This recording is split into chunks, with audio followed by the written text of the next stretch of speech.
Please like, share and subscribe. My Master. Kabanata 1761 hanggang 1770. 10 Luz Immortals. Ano? Nandito na. Bulalas ni Miao Zuan, lumingon-lingon sa paligid ngunit walang nakitang tao, iniisip ang sarili, oo naman, hindi siya isang ordinaryong tao. Ako, isang fifth-turn immortal, ay hindi napansing may dumarating, ngunit siya talaga. Gayunpaman, hindi nag-alinlangan si Miao Zuan kay Yang Yiyo, dahil napatunayan na niya ang kanyang mga pambihirang katangian sa kanyang lakas at pagiging epektibo sa pakikipaglaban. Tumanggo si Yang Yiyo kay Miao Xian at sinabing, oo, dumating na siya, kaya hindi ako makatakas, at ayaw kong tumakas. Senior Miao Zuan, mangyaring lumayo. Ayokong mapahiya ka. Nang marinig ang nag-iisang tono ni Yang Yiyo na puno ng determinasyon, alam ni Miao Zuan na hindi niya mahikayat si Yang Yiyo, kaya bumantong hininga siya at tumalikod, dahil sinubukan niya ang lahat at hindi niya kayang makialam. Alam niya na ang pag-alis ay ang tamang pagpipilian, pagkatapos ng lahat, ang iba ay pinatay ni Yang Yiyo, ngunit siya lamang ang ayos, at hindi niya maipaliwanag kung may nakakita sa kanya, kaya umalis si Miao Zuan nang walang pag-aalinlangan. Para naman kay Yang Yian, nakatitig siya sa malayong mga bundok. Sa sandaling ito, talagang malapit na sila sa tuktok ng 72 peak ng ikalawang yugto. Tinatayang nasa 1,000 metro lamang ang layo mula sa 36 na taluktok ng ikatlong yugto ng kataas-taasang bundok. Sinabi na ang pagpapalawak ng banal na kahulugan sa kataas-taasang bundok ay limitado, at hindi siya makakita ng higit sa 1,000 metro. Gayunpaman, sa tulong ng espiritual na kapangyarihan ng matanda, hindi katakataka na makakita siya ng isang tao na nagmumula sa bundok. 1,000 metro ang layo. Sa sandaling ito, sa pananaw ni Yang Yian, mayroong 10 malalakas na aura na nagmumula sa tuktok ng bundok. Ang bawat isa sa 10 aura ay mas mataas kaysa sa antas ni Wan Taiji. Mabahong bata, hayaan ang iba na makapasok sa espasyo ng Chen Kun Pot. Ang mga puwersang dumating ay nasa huling bahagi ng ika-6 na yugto. Malayo sila na maihahambing sa antas ni Wan Taiji. Hindi sila mga kalaban sa parehong antas, ngunit magiging pabigat sa iyo. Sa oras na ito, boses ng matanda ang naririnig sa kanyang isipan. Nang marinig ni Yang Yian na nagsalita ang matanda, naging solemn na ang kanyang mukha. Alam niyang sa normal na kalagayan, madalang magsalita ang matanda. Dahil pinaalalahanan siya ng matanda, siguradong hindi siya ordinaryong tao. Ang huling ika-6 na revolusyon ay talagang itinuturing na isang master. Ayon sa naunang pagsasalaysay ni Miao Zuan, mayroong 10 dakilang immortal na Panginoon sa 36 na taluktok. Ngayon parang dapat itong 10 taong ito. Tungkol sa immortal na ninuno na binanggit ni Miao Zuan, siya ay nasa rurok ng ika-6 na revolusyon, at siya ay isang matandang halimaw na napigilan sa rurok sa loob ng libu-libong taon. Hindi alam ni Yang Yiyo kung lalabas siya ngayon, at wala siyang ideya. Ngunit wala pang sinabi ang matanda para umamin siya sa pagkatalo hanggang ngayon. Confident pa yata ang matanda, di ba? Siyempre, alam ni Yang Yiyo na hindi niya maaasahan ang lahat sa matanda. Bagamat itong Supreme Mountain ay dojo ng matanda, matagal-tagal na ring wala ang matanda dito. Bilang karagdagan, ang pinakamalaking kawalan ay ang matanda ay isang kaluluwa pa rin pagkatapos ng lahat. Hindi siya makalabas. Sa kritikal na sandali ng buhay at kamatayan, maaaring kailanganin niyang umasa sa kanyang sarili. Pagkatapos ay sinabi ni Yang Yian kay Sister Mei at sa iba patungkol dito, at dinala sila sa espasyo ng Chen Kun Pot. Siyempre, gusto ni Sister Mei at ng iba pa na manatili, ngunit sa harap ng dominanteng Yang, lahat ng pagtutol ay walang kabuluhan. Matapos silang batiin, dinala niya silang lahat sa espasyo ng Chen Kun Pot nang walang sinasabi. Sa oras na ito na ang 10 malalakas na aura o isang ika-6 na pagliko sa huling yugto ng Sanxian Master ay lumitaw sa kanyang paningin 30 metro sa kanyang harapan. 10 pang-6 na pagliko sa huling yugto ng Sanxian Masters, 7 lalaki at 3 babae, matanda at bata ang lumitaw. Bawat isa sa kanila ay naglabas ng napakataas na aura. Walang nagsalita. Matapos lumitaw sa field ng tahimik, tinitigan nila si Yang Yian gamit ang mga mata ng aso. Sa ganitong kapaligiran, kung ito ay isang ordinaryong magsasaka, sila ay babagsak sa harap ng presyo ng 10 makapangyarihang Sanxian. Ngunit naging outlier si Yang Yian. Not to mention the pressure of 10 6th-turn late-stage master sa kanya, kahit na may 100 sila, hindi na mahalaga. Dahil nasa kanya ang soul power ng matanda, ang momentum at pressure ay hindi umiral para sa kanya. Kaninong mapilit na kapangyarihan ang maaaring tumugma sa isang 12 kapigatian na maluwag na walang kamatayan? Hindi man ginamit ng matanda ang kanyang katawan sa pakikipaglaban, ipinahiram niya sa kanyang sarili ang kapangyarihan ng kanyang kaluluwa. Sa ilalim ng ganoong mga pangyayari, paano matatakot si Yang Yiyo sa mapilit na aura ng 10 na Turnlus Immortals? Wala sa 10 maluwag na immortal ang nagsalita, at bawat isa sa kanila ay mukhang napakataas ng klase. Gayunpaman, hindi pinansin ni Yang Yiyo ang kanilang aura at kapangyarihang mapilit. Ngayon ay iba na ang mga mukha ng 10 maluwag na immortal. Ang ilan ay walang ekspresyon, at ang ilan ay nakangangaang mga bibig. Parang suntok na tumama sa kamao. Sa wakas, nagsalita ang isang batang lalaki na mukhang 16 o 17 taong gulang. Bata, mayroon kang ilang mga kasanayan. Napatay mo ang 40 o 50 immortal na immortal sa isang hininga. Mabuti, ngunit nagkakamali ka. Hindi ka dapat tumakbo ng ligaw sa kataas-taasang bundok. Kahit gaano ka pa kakaya ngayon, mamamatay ka. Walang sino man ang maaaring pumatay ng mga tao nang walang ingat sa kataas-taasang bundok, lalo pa ang pumatay ng 12-dosenang mga immortal. Iba ito sa demonyo. Sinasapian ka talaga ng demonyo. Hindi ako mahihiyang alisin ka. Hindi maaapektuhan ang puso kong tao. Gusto mo bang magpakamatay, o hayaan natin? Pinaikit ni Yang Yiyo ang kanyang mga mata. Umabot sa rurok ang buo niyang katawan. Hindi niya mamaliitin ang sinumang kalaban, kahit teenager pa ang nagyayabang sa kanya sa sandaling ito. O sa halip, hindi siya isang binatilyo, ngunit isang matandang halimaw na nagsasanay para sa alam kong ilang taon na. Hindi ka maaaring hatulan sa pagitan ng mga magsasaka sa pamamagitan ng hitsura. Nang marinig ang binata na nagsasalita, dahan-daang ibinuko ni Yang Yiyo ang kanyang bibig at sinabing, may nagsabi sa akin ng ganoon din noon, ngunit patay na siya. Gusto mo rin bang mamatay? Gusto ko lang pumunta sa tuktok ng Supreme Mountain, at wala akong kinalaman sa iyo. Walang hiya at walang hiya kayong mga matataas na immortal. Tumawag ka ng sunod-sunod na alon ng mga tao, nagsasalita tungkol sa kabutihan at moralidad, at naglalagay ng malalaking sombrero sa aking ulo, pumapatay ng mga tao sa sandaling hindi ka sumasang-ayon sa akin. Sabi mo demonyo ako. Pagkatapos ay hayaan mo akong tanungin kita, iyong mga immortal na nagnakaw sa akin noon, nasakam sa aking mga kaibigan sa paligid ko, at malinaw na gustong kunin sila para sa kanilang sarili, ngunit nakahanap ng maraming itim na sombrero para sa akin, at gustong pumatay sa akin, ang mga bastard na iyon ay itinuturing na mga demonyo. Ang mga immortal ba na ipinadala ng iyong Sansian Island sa mundo ng cultivation upang pumatay ng mga demonyo, nakikipagsabwatan sa angkan ng demonyo at nagtatangkang sirain ang daan-daang libong mga disipulo ng aking Yunmen Fairyland na itinuturing na mga demonyo. Ikaw o maaari mong sabihin sa akin, ano ang isang demonyo? Ako, si Yang Yian, ay isang demonyo, kaya kayo rin ba ay itinuturing na mga demonyo? Haha ang yabang mo. Kapag tinalo mo ang maliliit, darating ang malalaki. Kapag pinatay mo ang mga bata, darating ang mga matatanda. Sa sandaling lumitaw ka, inaangkin mo na ikaw ay mga Panginoon at malalakas na lalaki. Lahat kayong 10 ay walang hiya at walang hiya. At the same time, pinapalabas mo ang pressure mo sa akin. Sa kasamaang palad, ang iyong maliit na presyon ay walang silbi sa akin. Well, ngayon ipaglalaban mo ako nang hindi ako nakaluhod sa pressure. Okay, laban tayo. Hindi ba tayo maaaring maging mapagpanggap at walang kahihiyan? Nakikita mo ang iyong mga mata sa iyong noo, na may saloobin ng pagiging hari ng mundo, at hinihiling mo sa akin na lumuhad at magpakamatay. Haha, saan nanggagaling ang pagiging matuwid mo? Sino ang nagbibigay sa iyo ng tiwala? Hayaan mo akong magpakamatay. Ikaw ay wala. Sa palagay mo ba ay hindi magagapi ang huli na ika-6 na Turn Immortals? O matagal na ba kayong mga matandang bastard sa saradong lugar na ito ng Sansian Island at nawalan ng malay?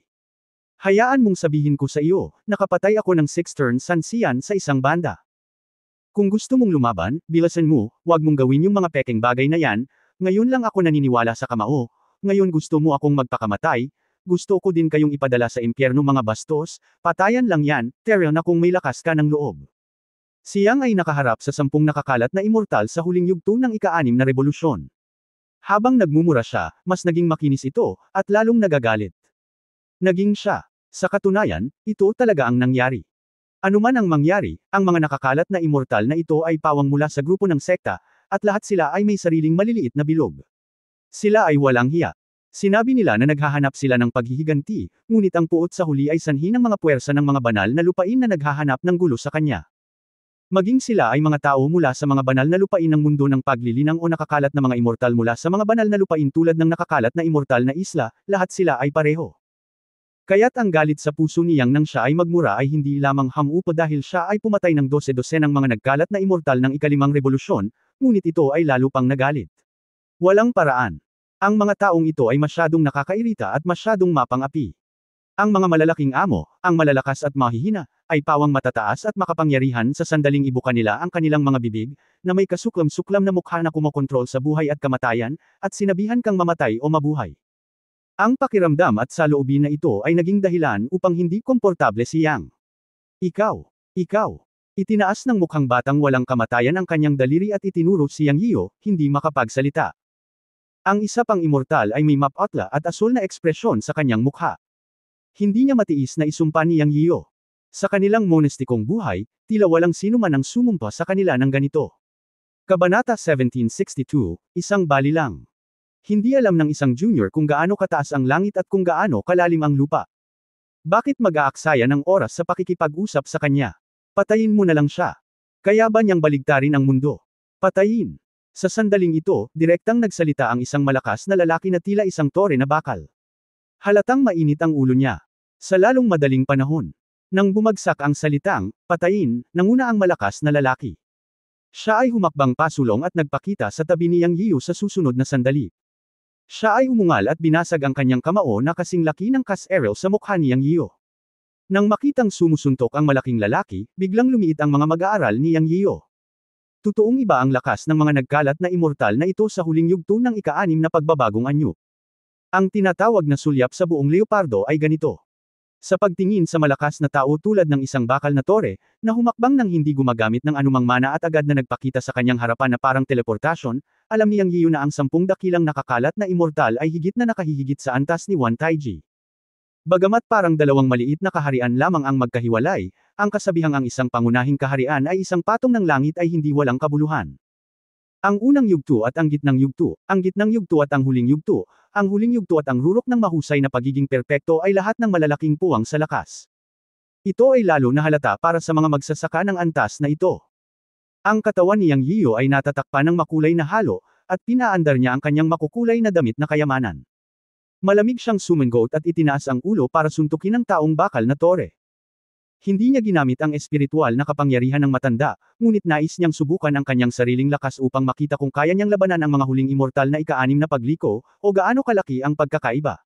Nagbanggaan ang mga kamao. Boom! Bitek! Ang mapurol na tunog ay nahaluan ng tunog ng mga sirang buto. Ngunit sino ang mga buto na nabali? Sa mga mata ng iba pang immortal sa labas ng field, nakita nila na pagkatapos magsuntok ng malakas ang dalawang tao, bawat isa ay umatras ng 3 hakbang. Tila hindi nila matukoy kung sino ang The Huddle, ngunit ang malutong na tunog ng mga belang buto ay tiyak na totoo.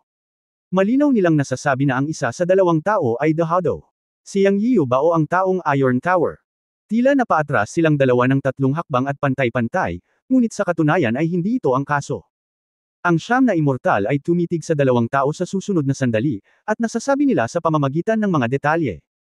Ngunit bahagyang nanginginig ang kanang braso ni Yang Yiyo, habang ang lalaking Iron Tower ay nagulat lang. Kitang-kita ang kinalabasan, natalo si Yang Yiyo, at nanalo ang taong Iron Tower. Ngunit ang 9 na immortal ay hindi man lang masaya. Dahil si Yang Yiyo ay isang tunay na lihim na magsasaka, at sa mga tuntunin ng Cultivation Realm, si Yang Yiyo ay isang perpektong immortal sa Ascension Realm, katumbas ng isang third turn pick immortal. At ano ang tungkol sa taong Iron Tower? Isa siya sa nangungunang 10 immortal sa kanilang 36 na mga taluktok, at ika-6 na huli na immortal na master. Gaano kalaki ang pagkakaiba ng dalawa? Nagkaroon ng pagkakaiba ang 3 dakilang kaharian. Sa ganoong agwat, sina Yang Yiyo at ang Iron Tower ay nabali lamang ang kanilang mga buto sa isang head-on confrontation. Nanalo ba ang Iron Tower? Natalo ba si Yang Yiyo? Nagkagulo ang 9 na immortal. Dati, ginulat sila ng ilang malalakas na aura ng demonyo, at higit pa sa aura na pumailan lang sa langit. Nang suriin nila, nalaman nilang nakikipaglaban si Yang Yiyo sa 12 ng mga immortal, at pinatay pa ang mga immortal na ika-5 turn na iyon. Sa oras na iyon, sila ay labis na nabigla, at natanggap din ang namamatay na mga tawag para sa tulong mula sa mga walang kamatayang inapo. Siyempre, sa mahigit 50 immortal, walang kakapusan sa kanilang 10 malalapit na inapo, na isa-isang lumabas sa bundok. Sila ang pinakamakapangyarihang nilalang sa kataas-taasang bundok na ito, maliban sa ilang mga ninuno. Sa kanilang mga mata, ang pag-uugali ni Yang Yiyan na pumatay ng 12 ng mga immortal sa isang hininga ay isang pag-uugali ng Diablo.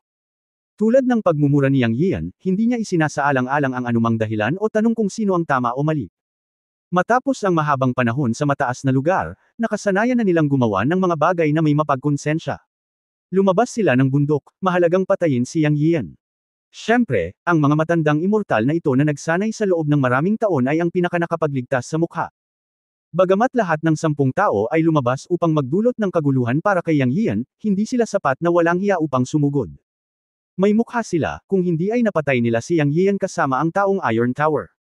Sa kanilang mga mata, bagamat kayang pumatay ni Yang Yian ng 12-dosenang mga immortal na ikalimang turn, siya ay tila makapangyarihan, ngunit sa katunayan, siya ay sadyang ganoon sa kanilang mga mata.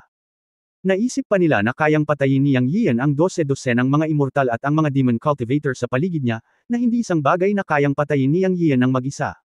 Ilang makapangyarihang demonic aura ang naramdaman nila noon. Gayunpaman, iyon lang. Kahit na ang impormasyon na ipinadala nila ay ilang salita lamang, hindi lahat. Ito ay humantong sa katotohanan na kahit na si Yang Yian ay malakas, siya ay may mga limitasyon at hindi pa nakakalampas sa kalangitan. Sa totoo lang ay hindi man lang sila nang ahas na sabihin na nasaksihan nila ang napakagandang labanan pagkatapos na magbago si Yang Yian sa 1,000 metrong imahe ng Dharma. Bukod dito, sa mata ng 10 dakilang immortal, kahit na pumatay ng 12-dosenang immortal si Yang Yian mag-isa, isa lang siyang 5th turn immortal. Sila lamang ang nakakaalam ng agwat ng lakas sa pagitan ng ika-5 at ika-6 na pagliko. Siyempre, mayroon ding Wan Taiji, na nasa maagang yugto ng ika-6 na pagliko, na automatikong hindi pinansin ng mga ito sa oras na ito. Sa madaling salita, sa kanilang mga mata, ang lakas ni Yang Yian ay hindi pa umabot sa punto kung saan siya ay may kukumpara sa 10 huling ika-6 na turn na immortal. Kaya hindi na sila tumulong noong umatake si Tita noong una. Una, gusto nilang iligtas ang mukha at ayaw nilang kilalanin bilang bully. Pangalawa, naramdaman nila na hindi ito kailangan. Kayang harapin ni Tita si Yang Yian ng mag-isa. Ang isa pang bagay ay naramdaman na nila ang 4 na makapangyarihang demonyong aura noon, at sinabihan sila ng mga nakababatang disipulo tungkol sa hitsura ng isang gintong dragon at isang phoenix. Ito ang puntong higit nilang pinahahalagahan. Nang hindi nasaksihan ng kanilang sariling mga mata ang larangan ng digmaan, ang impormasyong nakuha nila ay hindi komprehensibo. Sa kasong ito, ang 10 immortal na master na ito ay may dahilan upang maniwala na ang pagpatay sa higit sa 55 turn immortal ay malamang na sanhi ng divine beast sa ilong ng makina sa tabi ni Yang Yian. Ngunit pagdating nila sa pinangyarihan, wala silang nakitang demonyong magsasaka sa eksena. Ito rin ang dahilan kung bakit sila naging maingat. Hindi sila nagmamadaling salakayin si Yang Yian. Isang pagsubok din ang ginawa ni Tita. Nais niyang subukan ang pagkakaroon ng mga banal na hayop at ibon sa paligid ni Yang Yian. Saan sila nagpunta? Anyway, wala silang nakitang demonyo sa eksena simula nung dumating sila. Sa sandaling ito, mayroon lamang 2 resulta. Alinman sa mga banal na hayop at mga ibon sa paligid ni Yang Yian ay umalis na, o ang batang ito ay may mataas na antas ng sandatang mahiwagang kuweba, na naging dahilan upang magtago ang ilang mga demon cultivator. Ang huli ay malamang. Anuman ang sitwasyon, sila ay interesado. Bagamat ang kanilang mga inapo ay naghatid ng balita bago sila namatay, hindi ito komprehensibo, ngunit tiyak na hindi sila magsisinungaling sa kanila at hindi magkakamali. Dahil sinasabing mayroong mga banal na ibon at mga phoenix at mga banal na hayop at mga gintong dragon na may 5 kuko, dapat silang umiiral. Sinasabing mayroong 4 na tribo ng demonyo, at ang 2 pa ay mga hayop din ng langit at lupa. Ang isa ay isang 9-tailed fox, at ang isa ay isang treasure hunting marten. Sila ay pawang mga bihirang tribo ng demonyo sa mundo. Mayroon ding isang kuweba na mahiwagang armas na malamang na umiral kay Yang Yian, na lubhang nakatutokso sa kanila. Sa mundo ng mga magsasaka, ang malakas ay iginagalang, at kung sino ang may pinakamatigas na kamao ang may pinakamaraming sinasabi. Paano sila lalabas ng walang pagkamakasarili? Sila ay mga magsasaka, hindi mga santo, kundi mga magsasaka na may matinding pangangailangan. Upang makaligtas sa halos walang pag-asa na kalamidad sa sansiyan, magagawa nila ang anumang kinakailangan. Ano ang mali sa pagpapahirap kay Yang Yian? Pero hindi ko inaasahan. Magkabanggaan sina Tita at Yang Yian, at ito ang magiging resulta. Ang lakas ni Yang Yian ay lampas sa kanilang imahinasyon. Pagkatapos ng head-on collision, pareho silang umatras ng 3 hakbang, ngunit si Yang Yian ay nagkaroon lamang ng belang buto. Sa kanilang opinyon, ito ay hindi maisip. Sino si Tita? Siya ay isang makapangyarihang immortal na may lakas ng huling ika-6 na revolusyon, at isa sa 10 mataas na antas na immortal sa Supreme Mountain. At paano naman si Yang Yian? Isa lamang siyang cultivator sa Ascension Realm ng Cultivator Realm. Ang pagkakaiba sa lakas sa pagitan ng dalawa ay ganap na hindi maihahambing. Ngunit pinatunayan ng katotohanan na si Yang Yian ay may kaparehong lakas ng immortal sa huling bahagi ng ika-6 na revolusyon. Sa sandaling ito, muling tinukoy ng Siyam na immortal na nanunood ang lakas ni Yang Yian sa kanilang mga puso. Pag-usapan natin si Yang Yian. Pagkatapos ng head-on collision sa malaking lalaking si Tita, sa wakas ay nalaman na niya ang sariling lakas. Sinukat niya sa kanyang puso na halos hindi kayang labanan ng kanyang lakas ang immortal sa huling bahagi ng ika-6 na revolusyon, syempre, isa lamang. Kung mayroon pa, hindi ito gagana. At ngayon ay may 10 Panginoon sa harap niya. Pakiramdam niya, kahit na gamitin niya ang kapangyarihan ng kaluluwa ng matanda, mahihirapan siyang manalo laban sa 10 immortal. Kaya sumasakit din ang ulo ni Yang Yian sa sandaling ito. Naisip niya sa kanyang sarili, kung sila ay dumating isa-isa, maaari niyang patayin ang lahat ng 10 isa-isa. Ngunit kung 10 tao ang sama-samang sumalakay sa kanya, siya ay naliligaw. Sa pagkakataong ito ay napatingin sa kanya ang taong bakal na nakalaban sa kanya pagkatapos niyang kumilos. Nakakatuwa ka, anak. Sisirain kita sa susunod. Kabanata 1763 napakasama ng batang ito. Galit na galit ang malaking tao ng Iron Tower. Siya ay labis na hindi nasisiyahan na si Yang Yiu ay makakalaban lamang sa kanya at mabali lamang ang kanyang mga buto, dahil ang pagkakaiba ng lakas sa pagitan ng dalawang panig ay masyadong malaki, na naging dahilan upang siya ay mawalan ng mukha. Ang mga kasamang nanunood sa gilid ay isang malaking kahihiyan. Ngayon ay handa na siyang patayin ng buhay si Yang Yiu. Maghandang mamatay, bata, ikaw ay demonyong unggoy na gumagalaw na mga bundok. Dumagundong ang Iron Tower, at isang kumikislap na puting liwanag ang lumabas sa kanyang katawan. Ang taas niya na orihinal na halos 2 metro ay biglang tumaas ng mahigit 3 metro. Tinitigan niya si Yang Yiu na may mga mata na kasing laki ng mga kampanang tanso. Sa susunod na sandali, itinaas niya ang kanyang malaking palad at sinampal si Yang Yiu ng sunod-sunod. Tila gusto niyang sampilan si Yang Yiu hanggang sa mamatay. Ngunit si Yang Ba ay isang lampara sa pagtitipid ng gasolina. Siyempre hindi. Paanong may hamampas sa kanya ng palad? Ngumisi siya sa kanyang puso, maaaring hindi kita matalo ng mas maraming tao, ngunit maaari pa rin akong makitungo sa iyo, isang malaking tanga. Mabilis na umatras si Yang Yiu upang maiwasan ang pag-atake ng tore na bakal, at gumalaw ang kanyang isip at nag-transform siya sa isang Dharmaka. Kaya naman hindi siya nag-transform sa isang higanteng 1,000 metro, ngunit sa 100 metro ang taas. Gayunpaman, pinahintulutan siya ng pagkakatawang tao ng Dharmaka na kontrolin ito sa kalooban. Ikumpara ang height sa akin. Haha. Matapos magbagong anyo si Yang Yiu sa 100 metro, tumingin din siya sa Iron Tower Man, nakipag-usap sa kanya ng mapaglaro, at bigla siyang sinampal ng palad. Medyo napatulala ang taong bakal na tore na kanina pa agresibo at mabangis. Sa isang kisap mata, pinaalalahanan niya ang kanyang sarili na itaas ang isang bilog at tumingin sa ibaba kay Yang Yiu, na alam na pagkatapos makaiwas ng daan-daang metro, diretso siyang nagbagong anyo sa isang higanteng 100 metro. Medyo nalilito. Gayunpaman, matapos marinig ng taong Iron Tower ang paglalaro ng pusa at daga ni Yang Yiu, nagalit din siya. Pagkatapos ng lahat, isa siya sa nangungunang 10 immortal na master ng 36 na taluktok ng Supreme Mountain, at hindi siya natakot. Nabigla na lang siya sa kanyang puso. Ganun pa rin ang palad na hinampes niya, at ang liwanag sa palad niya ay unti-unting nagliwanag. Malamig siyang bumantong hininga, isang trifle. Pagkatapos ang palad ng lalaking Iron Tower ay naging isang malaking anino ng palad na mahigit 10 metro at tinamaan ito. Gayunpaman, sa harap ng malaking Dharma na katawan ni Yang Yiu na 100 metro, ang palad ng taong Iron Tower ay isang maliit na bagay. Bumagsak ang palad ni Yang Yiu, na nakatikip sa langit at araw para sa taong Iron Tower. Boom! Sa di kalayuan ay nagtama ang dalawang palad, isang malaki at isang maliit. Biglang nagkaroon ng malaking dagandong. Ang palad ng taong Iron Tower ay isang palad ng condensed mana, habang ang palad ni Yang Yiu ay 100 metrong taas na katawan ng Dharma. Nang itaas niya ang kanyang kamay at ipasok ang tunay na diwa sa kanyang kamay, isang nakakasilaw na gintong liwanag ang bumungad. Ang ulo ng katawan ng Dharma ang direktang sumampal dito, at mukhang napakalaki nito. Sa mga mata ng Siyam na immortal sa malayo, ang instant transformation ni Yang Yian sa 100 metrong katawan ng Dharma ay nagulat din sa kanila, ngunit iyon lang. Ang ilan sa kanila ay maaari ring magpakita ng Dharma body ng Gundam, ngunit ito ay para lamang bulabugin ng mga tao. Hindi dahil sa matangkad at makapangyarihan ang katawan ng Dharma. Sa kanilang perception, ang aura ni Yang Yian ay hindi kasing lakas ng kay Tita. Gayunpaman, bago ito ay isang labanan ng lakas, at sa pagkakataong ito ay isang labanan ng kapangyarihang mahika. Ang Siyam sa kanila ay hindi sigurado kung sino ang mas malakas sa pagkakataong ito. Gusto mo bang gumawa ng isang hakbang? Isa sa Siyam na immortal na nanunood ay tumingin kay Yang Yian at sa malaking tao ng Tita at tinanong ang immortal kung sino. Mukhang higit sa 10 taong gulang. Ang batang immortal na ito ang pinuno ng siyam na tao. Hindi siya mula sa banal na lupain. Ang pangalan ay, ikaw. Siya ay mula sa isang sinaunang sekta, ngunit ang sekta ay wala na. Walang nakakaalam ng tunay niyang pangalan. Ang mga taong nakakakilala sa kanya ay alam lamang na siya ay tinatawag na ikaw. Ikaw as in multo. Sa katunayan, ito ay kung paano nagmula ang kanyang single word na pangalan. Dahil tahimik niyang pinapatay ang mga kaaway, sa oras na matagpuan siya ng kaaway, napatay na niya sila o malapit na ang kanilang kamatayan. Ikaw rin ang pinakamatagal na nagsasanay sa mga walang kamatayang ito, na nagsanay sa loob ng 9,000 taon.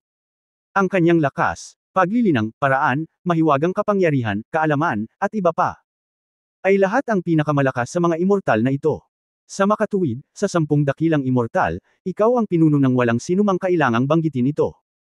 Kahit na ang taong nagtatanong ay nakatitig sa larangan ng digmaan, alam ng lahat na siya ay nagtatanong sa iyo at naghahanap ng iyong opinyon. Wait and see, next is a clash of magical powers. Let's see how capable Yang Yiyo. Palagi kong nararamdaman na napakasama ng batang ito. Kumilos tayo ayon sa sitwasyon. Kung hindi makatagal si tita, o kung may mangyari na hindi inaasahan, huwag kang mag-alala sa mukha mo. Patayin mo na lang si Yang Yiyo. Nagsimula ang batang ito ng pagpatay sa Jizan Mountain ngayon.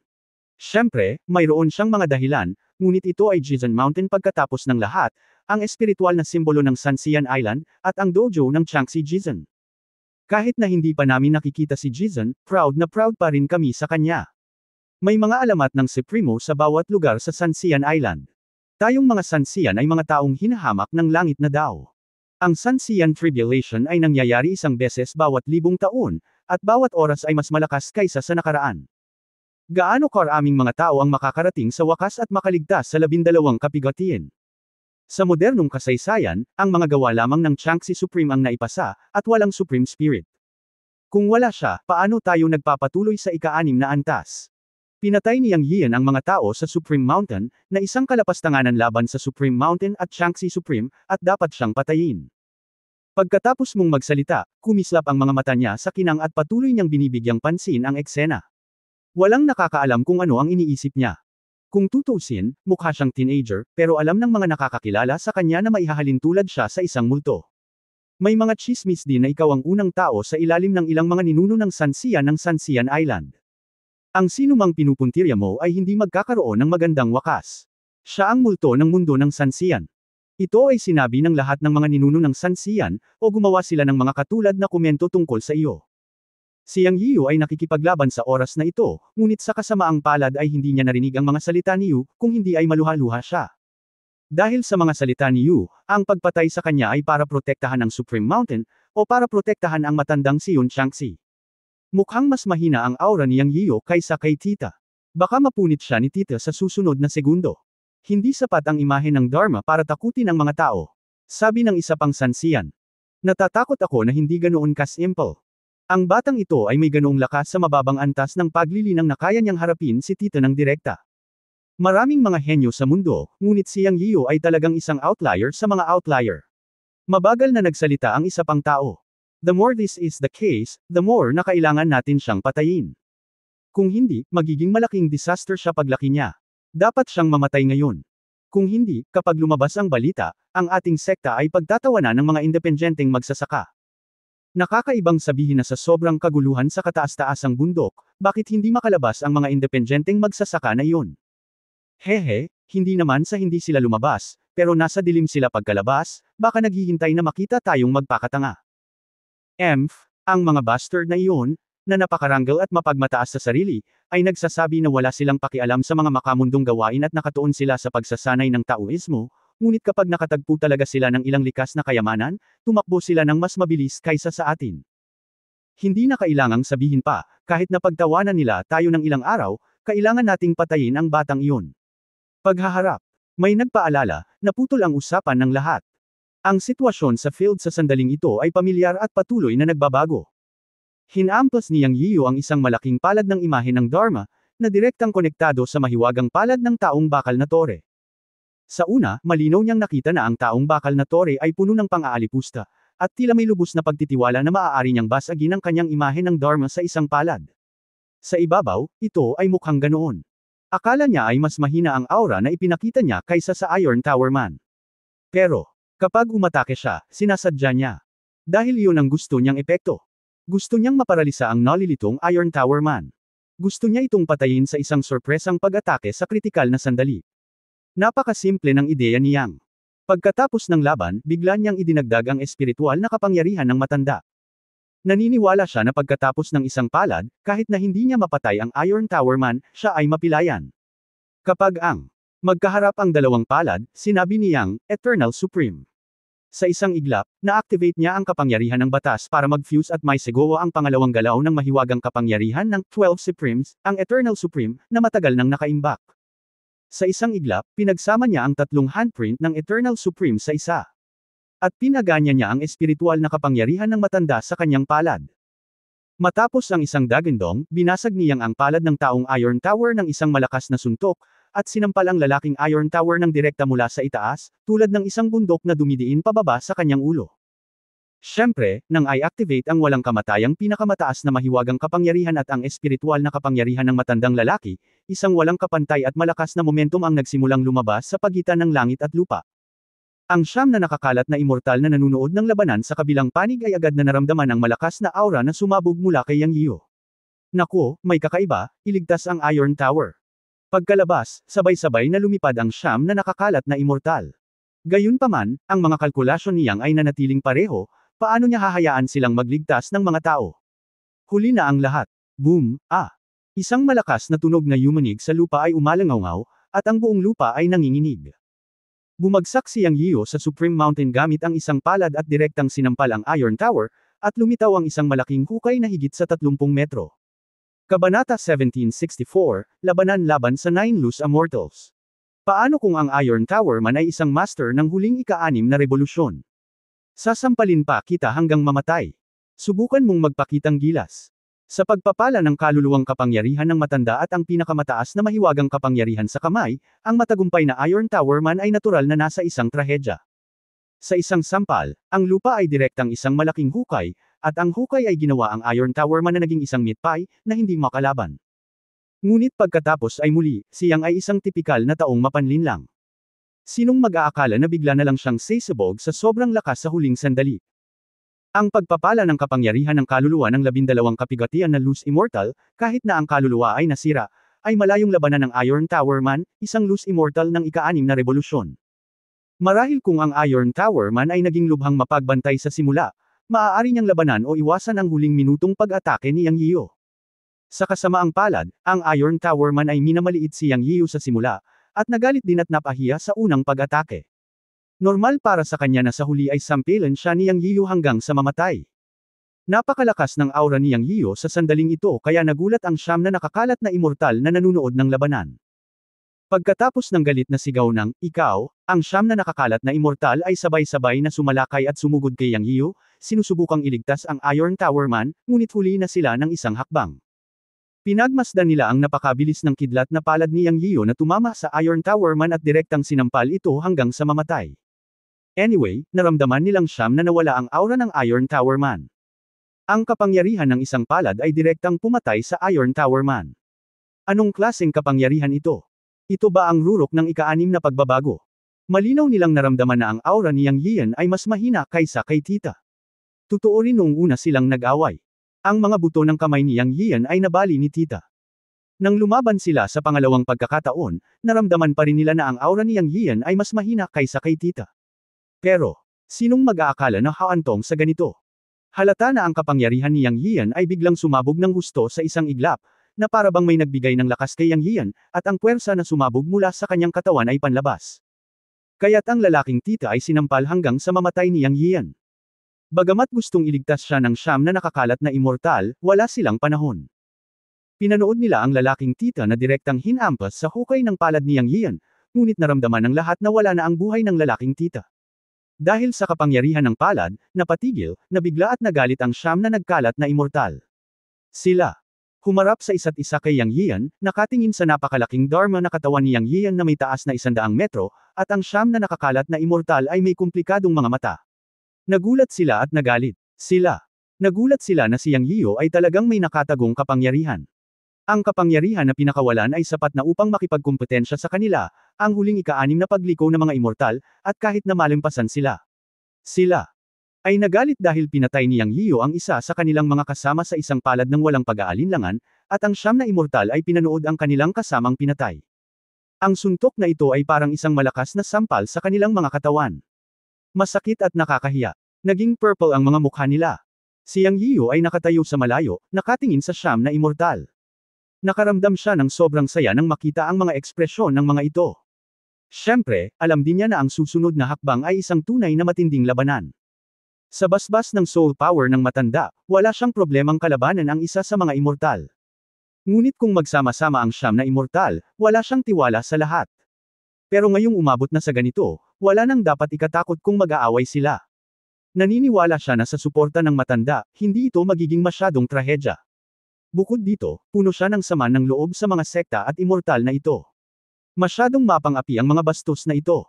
Kung hindi siya lumaban para maglabas ng sama ng loob, malilito siya. Siya ay nagkaroon. Nagalit sa mga sekta na ito, o sa mga banal na lupain, mula nang pumasok siya sa mundo ng paglilinang. Dahil ang mga banal na lupain ay nagdulot sa kanya ng labis na problema. Ngayon ay iniisip niya kung ang mga bastard na ito ay magiging walang kahihiyan upang bugbugin siya sa isang grupo. Kung mag-isa silang dumating, hindi siya matatakot sa kanila isa-isa. Gayunpaman, alam ni Yang Yiyo na ang mga matandang immortal na ito ay lahat ng matatalinong tao, at sila ang uri na natatakot sa kamatayan habang sila ay nabubuhay. Imposibleng kalabanin siya ng isa-isa. Kung tama ang hula niya, tiyak na magkakasama siyang papatayin ng 9 na matandang immortal. Alam na alam niya ang katangian ng mga magsasaka na ito mula sa malalaking sekta. Habang iniisip niya ito, narinig niya ang binata sa kanila na may malungkot na mukha, lahat, sama-samang lumusob.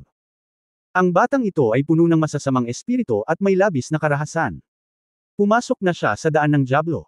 Wala tayong moral na prinsipyong magagamit laban sa isang dyablo. Sabay-sabay nating patayin siya. Oo, tama. Hindi na kailangang pag-usapan ang moralidad sa isang demonyo. Patayin. Pagkatapos ninyo magsalita, sumunod ang 8 immortal sa paligid niya nang hindi namumula o humihinga ng mabigat. Nakinig si Yang Yiyo sa kanila at tumawa ng galit. He sneered, as expected, kayong mga bastardo ay walang hiyang ipokrito.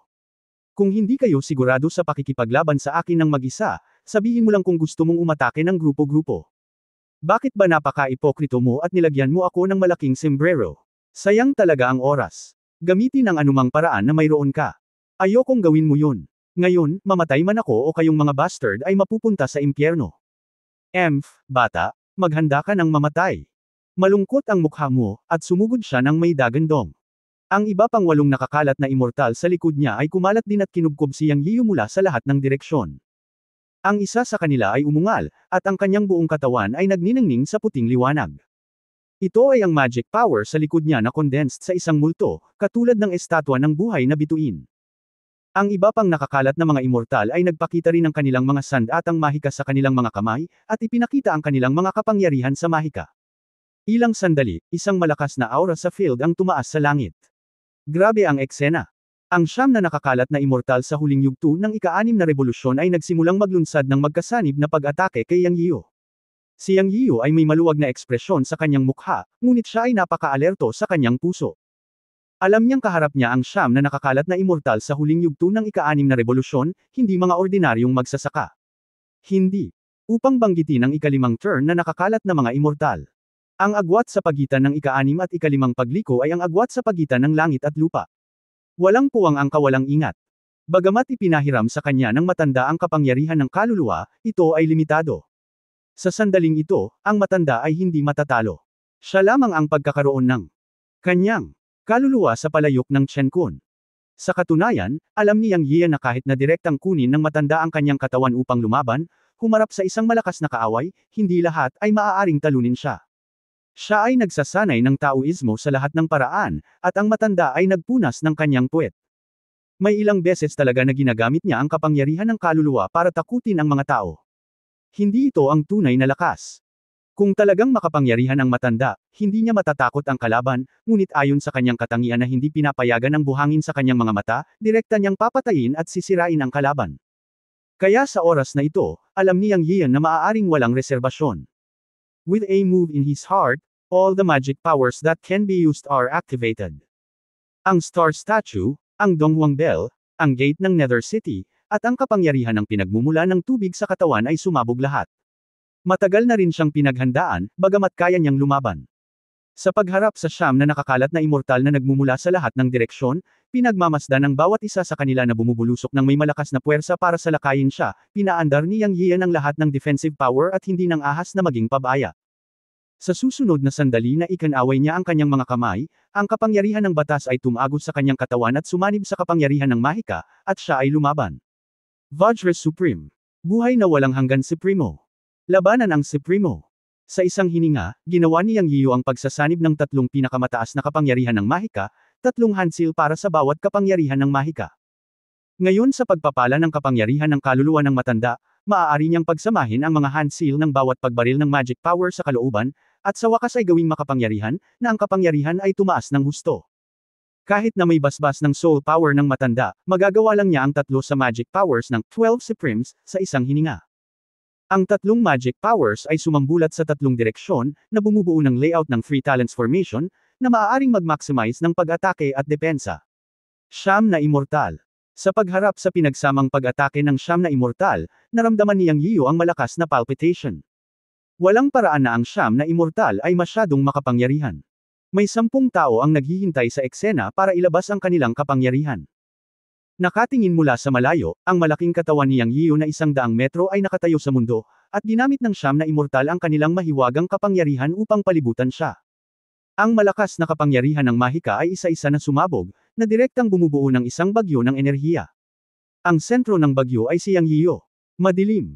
Tinakpan ng mga ulap ang kalangitan sa likod ng abot tanaw, at may mga kulog sa sandaling ito. Ang alikabok ay lumilipad sa loob ng 1,000 metro sa lupa, na lubhang nakakatakot. Kabanata 1765, ang panlabas na daluyan ay gumaganap ng mga kapangyarihang mahiwaga. Si Yang Yian ay umaatake at nagtatanggol sa pagkakataong ito. Ang pagiging napapalibutan at inaatake ng siyam na late stage na 6 na turn na nakakalat na immortal ay hindi isang bagay na talagang kayang tiisin ng mga ordinaryong tao. Sa simula, naramdaman niya na ang marahas na enerhiya sa nakapaligid na mundo ay nakabaluktot sa nakapaligid na mundo. Ang hindi pangkaraniwang bagay na ito ay lumitaw lamang pagkatapos na ang kapangyarihan ay umabot sa isang tiyak na antas. Ang mga nakakalat na immortal sa antas na ito ay pawang mga magsasaka na kakapasok lang sa larangan ng batas. Nagkaroon sila ng iba't ibang kontrol at pagsasaliksik sa kapangyarihan ng langit at lupa. Nang sama-sama nilang inatake ang isang tao, hindi maisip ang mga tuntuning nabuo at nagbago. Si Yang Yian ay desperado ring nakikipaglaban. Para sa kanya, hindi na kailangang magpigil sa oras na ito. Hanggat pinatay niya ang isa sa siyam na nakakalat na immortal, hindi siya magiging mapanganib. Alam niya na sa sarili niyang lakas at cultivation plus ang blessing ng soul power ng matanda, wala siyang problema sa pakikipaglaban sa isa-isa, at kaya niyang pumatay. Ngunit hindi niya makontrol ang mga kahihinatnan ng pagmamadali, kaya maaari lamang niyang labanan ng buong lakas. Hindi siya naniniwala na hindi niya kayang pumatay ng iilang tao kahit ipagsapalaran niya ang kanyang buhay. Gusto siyang patayin ng mga taong ito. Hindi ba niya gustong patayin ang mga ito? Sa wakas ay sumiklab ang paghaharap ng dalawang panig. Isang nakakabinging banggaan ang umalangaw-ngaw sa mundo. Boom! Ang tatlong pinakamataas na mahiwagang kapangyarihan ni Yang Yian ay bumangga sa mga pag-atake ng siyam na nakakalat na immortal. Ginamit niya ang tatlong pinakamataas na mahiwagang kapangyarihan ng Vajra, Changsheng, at Dusuan sa isang hininga. Mula sa malayo, ang kanyang buong katawan ay ginto, ang isang kamay ay kumpleto, ang isang kamay ay nakaporma ng isang palad, at ang kanyang hininga ay pumailang lang sa langit, tulad ng isang Diyos ng digmaan na nakatayo ng tuwid, pumapatay sa buong paligid. Hindi rin mabubuting tao ang siyam na nakakalat na immortal.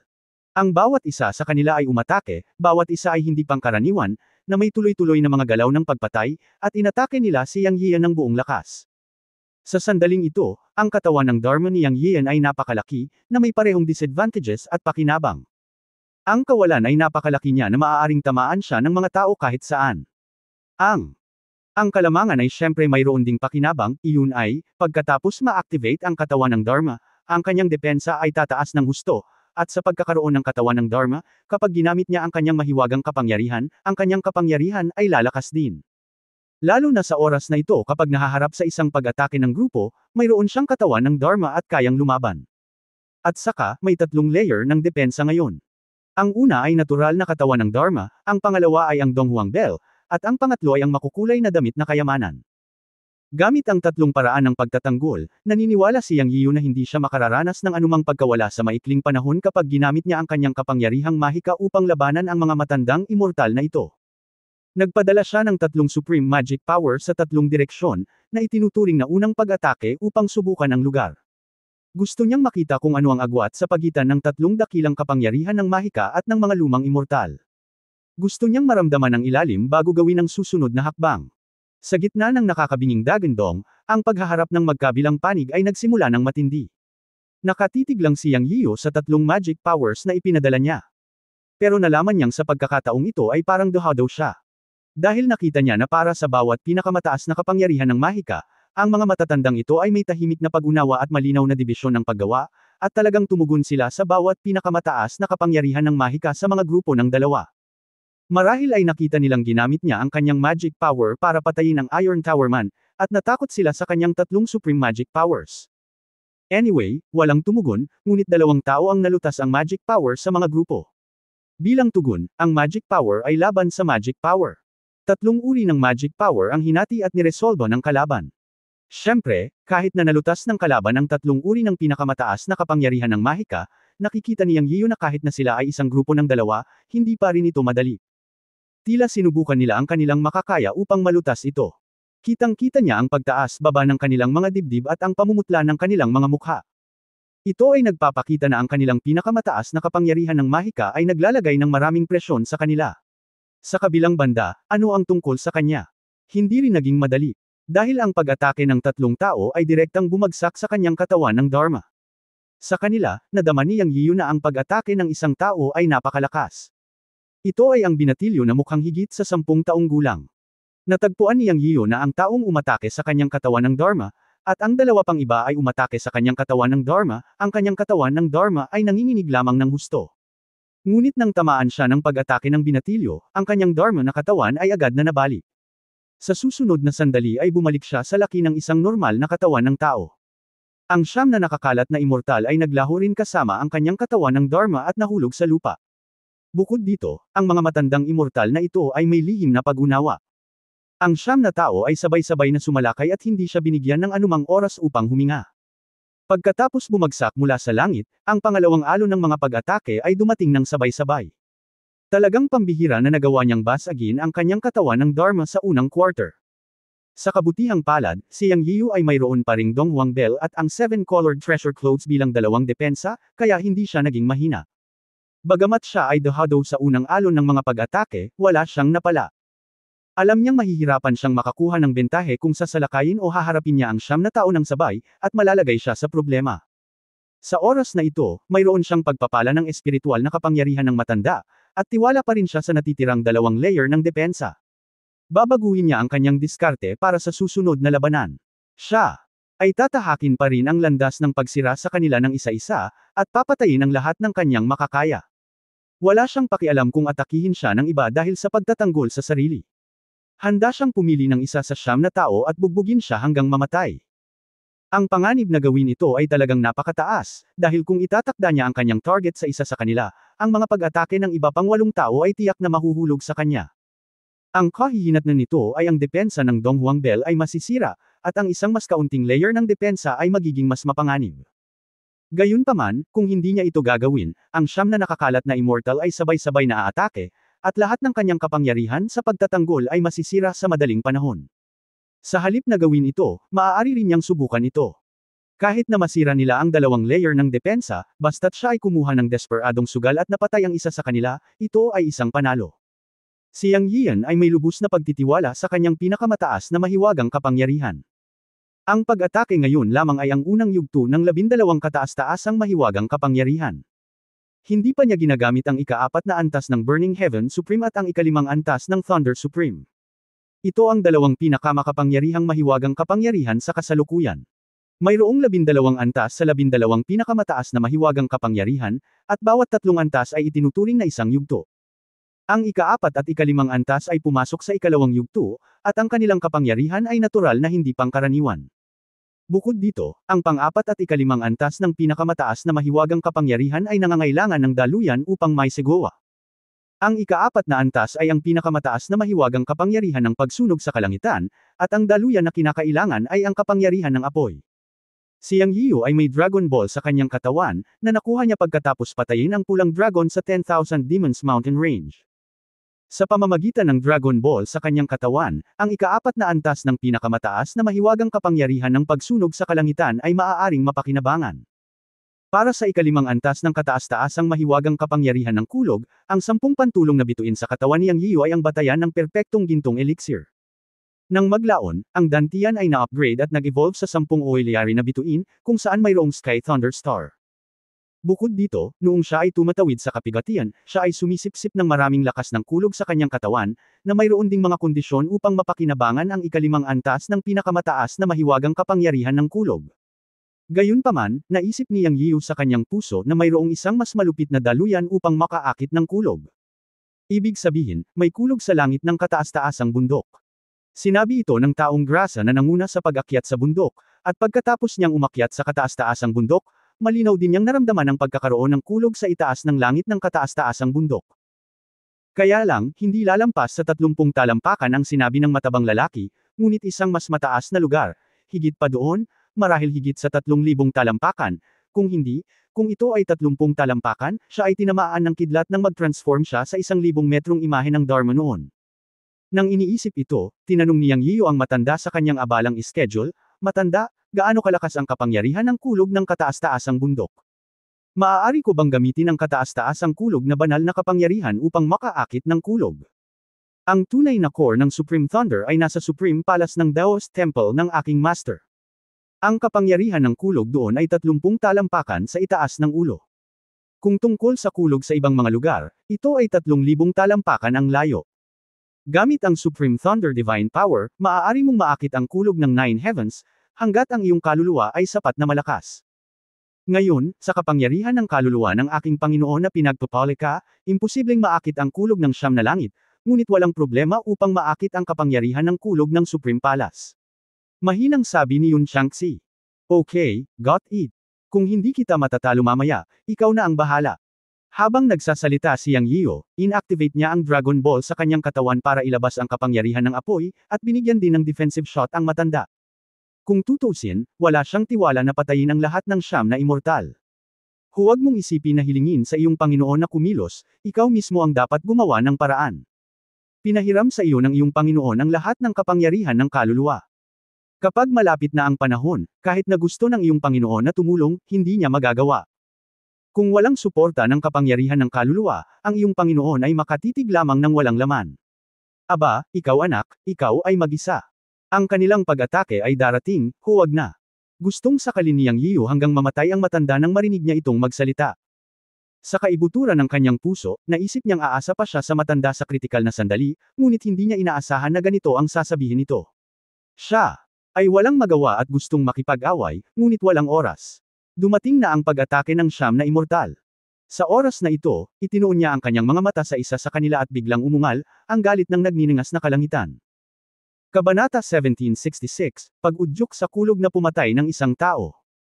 Ang ika-4 na antas ng Burning Heaven's Wrath ay pinakawalan, at ang apoy ay lumitaw sa buong katawan ni Yang Yiyu.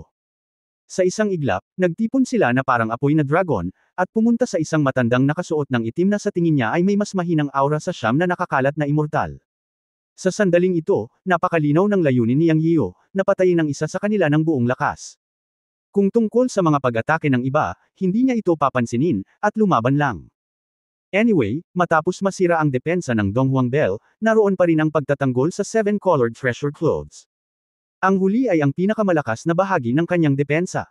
Isa itong sandata na personal na itinuro ng matanda, at gawa ito sa mga balahibo ng buntot ng phoenix bilang pangunahing material.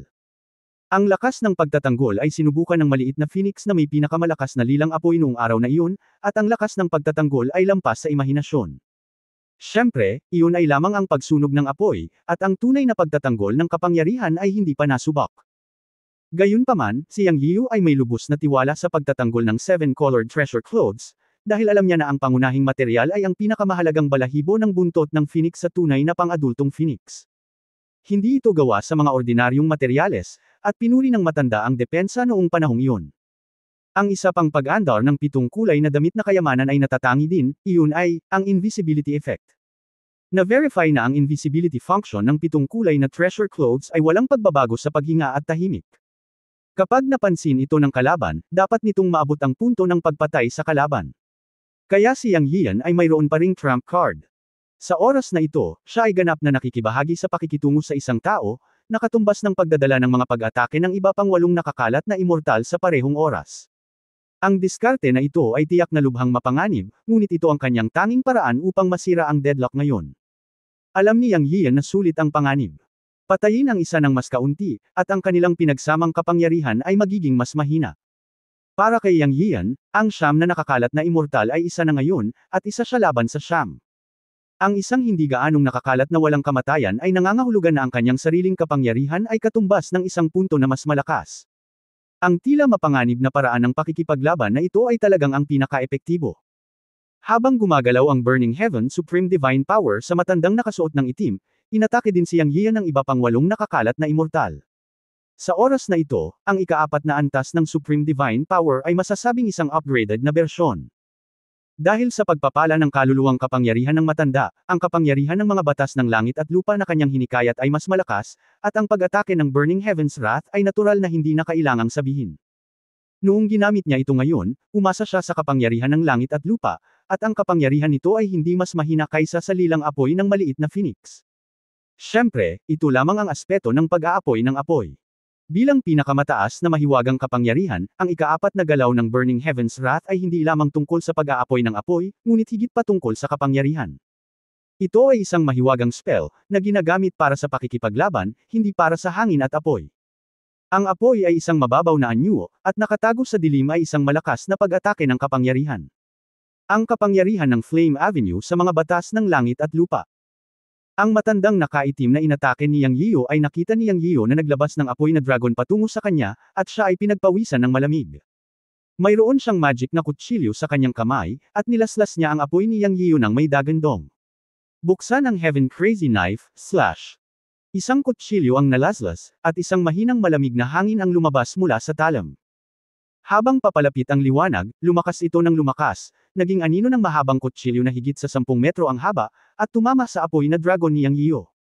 Ngunit sa sumunod na sandali, nagbago ang mukha ng matanda na may itim na mukha. Hindi niya inaasahan na ang apoy na dragon na ginamit ni Yang Yian ay hindi isang ordinaryong apoy, ngunit isang mahusay na mahiwagang kapangyarihan na may kapangyarihang pagpapala. Ang lumikha ay isang 12 Tribulation Luz Immortal Supreme. Ang matandang nakasuot ng itim na lalaki ay tinadtad ito ng kutsilyo, at ang apoy na dragon ni Yang Yian ay direktang nahati sa dalawa, ngunit hindi ito naapektuhan. Sa halip, diretso itong ibinalot sa kanya. Ang pagdating ng matanda ay parang isang patpat na humahalo ng tubig, higit sa lahat ito ay pinaghiwalay, ngunit walang paraan upang pigilan ito sa pagsulong. Sa isang instant, ang apoy na nahati sa dalawa ay direktang ibinalot sa matandang nakaitim na damit. Ang labis na nagpabago sa mukha ng matandang nakasuot ng itim na lalaki ay nalaman niyang ang lakas ng apoy ni Yang Yian ay lumampas sa kanyang imahe, at nagdulot din ito ng malakas na puwersa ng epekto ng hindi nakikita. Bumagsak ito sa kanya na parang tinamaan ng 2 bundok. Puff! Nagsuka ng dugo ang matandang nakasuot ng itim. Ngunit ito ay kanyang sariling dugo. Ito ang instinct ng matanda matapos maramdaman ang panganib sa apoy. Alam niyang kailangan niyang alisin ang nagbibigkis na kapangyarihan ng apoy sa lalong madaling panahon, kung hindi ay nasa panganib siya. Kaya't ang matandang nakaitim ay nagluwa ng isang subo ng dugo ng walang pag-aalinlangan at pinasok ang apoy sa paligid niya. Kasabay nito, ang matanda ay umawit ng mga hindi malinaw na tala. Para kay Yang Yian, hindi maganda ang pakiramdam niya sa mga oras na ito, dahil inatake din siya ng iba pang 8 immortal sa sandaling inatake niya ang matandang nakaitim. Boom boom boom! Sa napakalaking tunog, bumalot sa kanya ang Donghuang Bell na buong lakas niyang pinananatili at pinaandar ito ng sukdulan. Ang kapangyarihan ng kaluluwa ng matanda ay patuloy ding idinagdag sa Donghuang Bell, ngunit pagkatapos ng lahat, ito ay isang pag-atake mula sa 8 immortal, na napakalakas.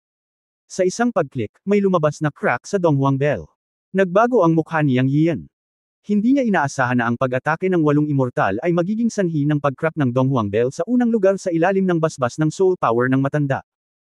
Alam ni Yang Yian na ang pagtatanggol sa Donghuang Bell ay hindi magtatagal, at ang nakaitim na nakadamit na matandang lumalaban sa buong lakas ay talagang nagluwa ng isang subo ng dugo, na pumasok sa apoy ng kanyang Burning Heaven's Wrath. Habang ang matandang nakasuot ng itim na lalaki ay naglalabas ng mga hindi malinaw na tala, malinaw na naramdaman niyang Yian na ang kapangyarihan ng Burning Heaven's Wrath ay bumababa. Kung ito ay magpapatuloy, ang matanda ay malaon na makakawala sa apoy. At kapag nasira ang depensa ng Donghuang Bell, ang mga pag-atake ng 8 nakakalat na immortal ay direktang babagsak sa kanyang huling linya ng depensa, at pagkatapos ay talagang mapanganib ito. Alam ni Yang Yian na pinabayaan niya ang mga immortal na ito at hindi niya akalain na magiging napakahirap nilang harapin. Ang kapangyarihan ng siyam na immortal ay lampas sa kanyang imahinasyon. Gayunpaman, sa oras na ito, kailangan na niyang i-shoot ang arrow sa string. Ang susunod na sandali, siya gritted kanyang ngipin at direktang hinihimok ang kanyang buhay star statue. Gumawa siya ng selyo gamit ang kanyang mga kamay, at umungal na may nakasisilaw na mga mata, Thunder Supreme, at Wrapped Thunder. Ang ikalimang antas ng pinakamataas na mahiwagang kapangyarihan ng Thunder Supreme ay puwersahang ginamit ni Yang Yian ng hindi humihinga. Kapag mas nilalaro mo ang 12 kataas-taasang kapangyarihan ng mahiwagang kapangyarihan, mas malakas ang mga ito, ngunit kasabay nito, ang mas maraming mana, kaluluwa, tunay na kakanyahan, at iba pang mga aspeto na kanyang kinokonsumo ay magiging mas malaki. Ang kaaway ay hindi nagbibigay sa kanya ng oras ng paghinga, at hindi siya maaaring tumigil. Kahit malakas ang backlash, hindi siya titigil. Sa sobrang dami ng power extraction, ang kaluluwa ay hindi may iwasang mag-backlash at maging mahina. Ngunit walang pagpipilian si Yang Yian. Ang mga nakaraang pagsisikap ay hindi maaaring walang kabuluhan, at ang mga nakaraang pagsisikap ay hindi maaaring iwanan. Napagpasyahan niyang patayin ang matandang nakaitim at patayin ito. Hindi normal ang hindi magbayad ng presyo. Boom! Bitek. Matapos gamitin ang ikalimang antas ng Supreme Thunder Magical Power, tumunog ang kulog sa kalangitan ng Supreme Mountain. Sa isang kaluskos, isang bucket-sized na kidlat ang bumagsak mula sa langit. Sa sumunod na sandali, napaawang ang bibig ni Yang Yiyo. Ang matandang lalaking nakaitim ay sumigaw sa takot, hindi. Boom! Tinamaan ng kasing bilis ng kidlat ang matandang nakaitim na kasing laki ng balde, na sumabad sa matandang nakaitim na binibigkas pa rin ang lihim na paraan upang matuno ang apoy. Ang kidlat ay sumambulat sa isang hiyawan. Sa sumunod na segundo, sumangaw at nawala ang matandang nakaitim. Kasabay ng pagtama ng kidlat sa matandang nakaitim, ang mga pag-atake ng iba pang 8 nakakalat na immortal ay sinira rin ang depensa ng Donghuang Bell ni Yang Yiyo. Puff! Sa pagkakataong ito, biglang samukan ng dugo si Yang Yiyo. Ginamit niya ang Supreme Magical Power ng 2 beses na magkasunod, at kailangan niyang panatilihin ang depensa ng Donghuang Bell. Nang masira ang Donghuang Bell, ang pagluwa ng isang subo ng dugo ay isang magaang bagay. Nagkaroon ng presyo, ngunit sulit ito. Dahil sa wakas ay napatay niya ang matandang nakaitim. Ang 8 immortal ay tumigil sa pag-atake kay Yang Yian nang bumagsak ang kulog, at mabilis na umatras palayo kay Yang Yian. Dahil naramdaman nilang lahat ang lakas ng kulog. Ang kulog ay orihinal na nakakatakot para sa mga magsasaka. Pagkatapos magsanay ng Taoismo, nagkaroon ng malaki at maliliit na kapighatian sa langit, na lahat ay mga kapighatiang nagbabanta sa buhay. Pagkatapos, ang mga sundalo ay pinalaya mula sa estado ng walang kamatayang paglilinang, mayroong isang walang kamatayang makalangit na kapighatian na naganap minsan sa bawat 1,000 taon. Sa tuwing dumaan sila sa kapighatian, para silang dumaan sa mga pintuan ng impyerno. Parang ipinanganak na may likas na takot sa kulog. Higit pa rito, gumamit si Yang Yian ng isang espesyal na mahiwagang kapangyarihan para sa mga pag-atake ng kulog, na direktang umaakit sa kulog sa kalangitan ng kataas-taasang bundok, at ito ay kasing kapal ng balde, na nakakatakot tingnan. Kaya naman, ang natitirang 8 immortal ay umatras sa takot matapos makita ang matandang nakaitim na direktang hinampas ng kulog na ito hanggang sa abo. Ahem! Tumigil ang lahat. Umubo si Yang Yian at pinunasan ang dugo sa gilid ng kanyang bibig. Tumangala siya at nakita niyang ang natitirang 8 immortal ay nagtatago 80 hanggang 70 metro ang layo mula sa kanya. Nakatingin sila sa kanya nang walang katiyakan ang mga mukha, na parabang may tinitingnan silang halimaw. Kabanata 1767, kunin ang Universal Magical Power sa anumang gastos. Ang 8 immortal ay may magkahalong ekspresyon sa kanilang mga mukha, dahil silang lahat ay may likas na takot sa kulog. Sino ba naman ang hindi kikilabot kapag nakita nila ang matandang nakaitim na binugbog ng kulog hanggang sa abo? Malinaw na gumamit si Yang Yiyo ng ilang paraan upang direktang makuha ang lakas ng kulog ng Supreme Mountain upang patayin ang matandang nakaitim. Ano ang ibig sabihin nito? Ipinapakita nito na kayang kontrolin ni Yang Yiyo ang kapangyarihan ng kulog at kidlat. Hindi naman sa walang mga magsasaka na kayang kontrolin ang kulog at kidlat, ngunit sila ay limitado, at kailangan pa rin nila ng mga espesyal na pangangatawan at pangunawa upang makontrol ang kapangyarihan ng kulog at kidlat. Sa pagsasalita tungkol dito, mayroon, ngunit kakaunti ang mga tao na kayang kontrolin ang napakalakas na kulog at kidlat at pumatay ng isang late-stage na immortal sa ika-6 na pagliko. Masasabi pang ang walang tao. Binuksan ni Yang Yiyo ang kanilang mga mata ngayon. Sa pagtingin sa lugar kung saan tumama ang kulog, ito ay lubhang nasunog. Ang 8 nakakalat na immortal ay tumingin kay Yang Yiyan, at ang kanilang mga mata ay naging komplikado. Sa oras na ito, hindi kalmado ang katawan ni Yang Yiyan. Patuloy niyang ginamit ang pinakamataas na mahiwagang kapangyarihan, lalo na ang ika-4 na antas ng Burning Heaven's Wrath at ang ika-5 antas ng Thunder Supreme. Ang kapangyarihan ay hindi pangkaraniwang, ngunit ito rin ay kumonsumo ng maraming enerhiya. Nanghina ang Yuan Shen at medyo nanghina ang kanyang katawan. Nakahawak lang siya at hindi niya kayang magpanggap na matigas. Ang natitirang 8 nakakalat na immortal ay napatingin din sa kanya na nagtataka. Natakot sila na muling gamitin ni Yang Yiyan ang kapangyarihan ng kulog. Ilang sandali pa, lumayo sila kay Yang Yiyan. Natatakot sila na lumikha siya ng isang malakas na kidlat. Nabalot ng panandali ang katahimikan ng field, ngunit hindi ito nagtagal. Kinusot-kusot ng binata ang kanyang mga mata at sinabing, lahat, gawin ang lahat ng iyong makakaya. Huwag itago ito. Bagamat ang batang ito ay maaaring gumuhit ng kulog, mukhang hindi niya ito magagawa anumang oras. Ngayon ay talagang isang hindi malilimutang araw para sa 10 mataas na antas na nakakalat na mga immortal ng Supreme Mountain. Isang malakas na pangkat na may 10 tao, 10 laban sa isa, ngunit 2 tao ang magkasunod na namatay. Nakakahiya. Kung ito ay makalabas, lahat sila ay magiging katatawanan ng buong Sanxian Island. Sila. Patuloy na magdusa sa kamay ng isang junior sa Ascension Realm. Pagkawala ng 2 tao. Nakakahiya talaga. Pagkatapos mong magsalita, ang mga mukha ng natitirang 7 tao ay hindi sigurado, at walang sinuman ang unang nagsalita, dahil ang tanawin ng kulog na pumatay sa matandang nakaitim ay masyadong nakakatakot sa kanilang mga mata. Bagamat tama si Yu, hindi basta-basta magagamit ang Thunderbolt ni Yang Yiyo, pero hula lang niyo yun. Sino ang makakagarantiya na hindi makakapag-trigger ng Thunderbolt attack si Yang Yiyo anumang oras? Bagamat ang lahat ay isang sansiyan sa huling yugto ng ika-6 na pagbabagong anyo, maingat pa rin sila sa oras na ito, at hindi sila nagmamadaling sumulong ng walang kabuluhan dahil lamang sa ikaw ay nagsalita. Kailangang mag-observe muna, para hindi tumaob sa kanal. 2 tao sa pangkat ng 10 ang namatay, at walang gustong kumilos ng padalos-dalos. Siyempre, tama ka, si Yang Yiyo ay mukhang nagbayad siya ng mabigat na halaga. Ngunit dahil sa kalikasan ng tao, ang mga matandang immortal na ito ay hindi nang ahas na kumilos ng madali. Pagkatapos niyang magsalita, nang makitang walang kikilos, malamig na bumantong hininga si Yu at sinabing, hindi pa ako handang gawin iyon ngayon. Ang Thunderbolt ni Yang Yiyo ay hindi isang bagay na madaling i-activate. Nahihiya pa rin kami ngayon. Kung hindi pa rin namin may bagsak si Yang Yiyo, paano pa rin kami matatawag na 10 Great Immortals of Supreme Mountain? Dahil nagulat kayong lahat, patutunayan ko sa inyo kung nasugatan din si Yang Yiyo. Talaga bang kahanga-hanga siya para takutin ka? Ikaw pagkatapos niyang magsalita ay nag-iba ang aura niya na kakaiba sa iba. Mula sa pagiging mabangis at makapangyarihan, napigilan niya ang lahat ng kanyang aura sa isang iglap, at unti-unting naging transparent ang kanyang katawan. Nang nakita ng ibang mga immortal ang eksenang ito, alam nila na, ikaw, ay nagsimulang gumamit ng kanyang tunay na paraan. Kilalang kilala na ikaw ay tinatawag na multo dahil kaya niyang pigilan ang aura ng kanyang buong katawan sa sukdulan, na umaabot sa isang napakabanayad na estado, at mahirap para sa sinuman na matuklasan ang kanyang pag-iral. Kasabay nito, mayroon siyang mahiwagang kapangyarihan na katulad ng invisibility, na maaaring maghalo ng kanyang katawan sa anumang kapaligiran, kabilang ang mga kulay ng mga bundok, bato, halaman, at iba pa. At ganap na transparent. Bagamat hindi ito invisible, ito ay katulad ng invisibility. Sinasalakay at pinapatay nito ang mga kaaway ng tahimik, at ang bilis ay hindi rin mahahalata. Sobrang nakakatakot, parang multo. Kaya ito ay kung paano nakuha ng, ikaw, ang pangalan ng isang multo. Ngayon nakita ng lahat na ginamit ninyo ang kanyang tunay na paraan, at lahat sila ay nabigla. Sabi ng isa sa kanila, tama ka. Kailangan nating iligtas ang nawawala nating mukha at patayin si Yang Yiyo. Humanda kayong lahat. Kung may kakaibang mangyayari mamaya, hindi tayo magiging mayabang. Magtutulungan tayong bumuo ng formation at tiyak na papatayin natin si Yang Yiyo. Wala pa akong narinig na ikaw ay nabigo. Siguro hindi na natin kailangang kumilos. Hindi, ginamit mo ang kanyang pinakamahusay na mga trick at hiniling sa amin na kumilos ng magkasama.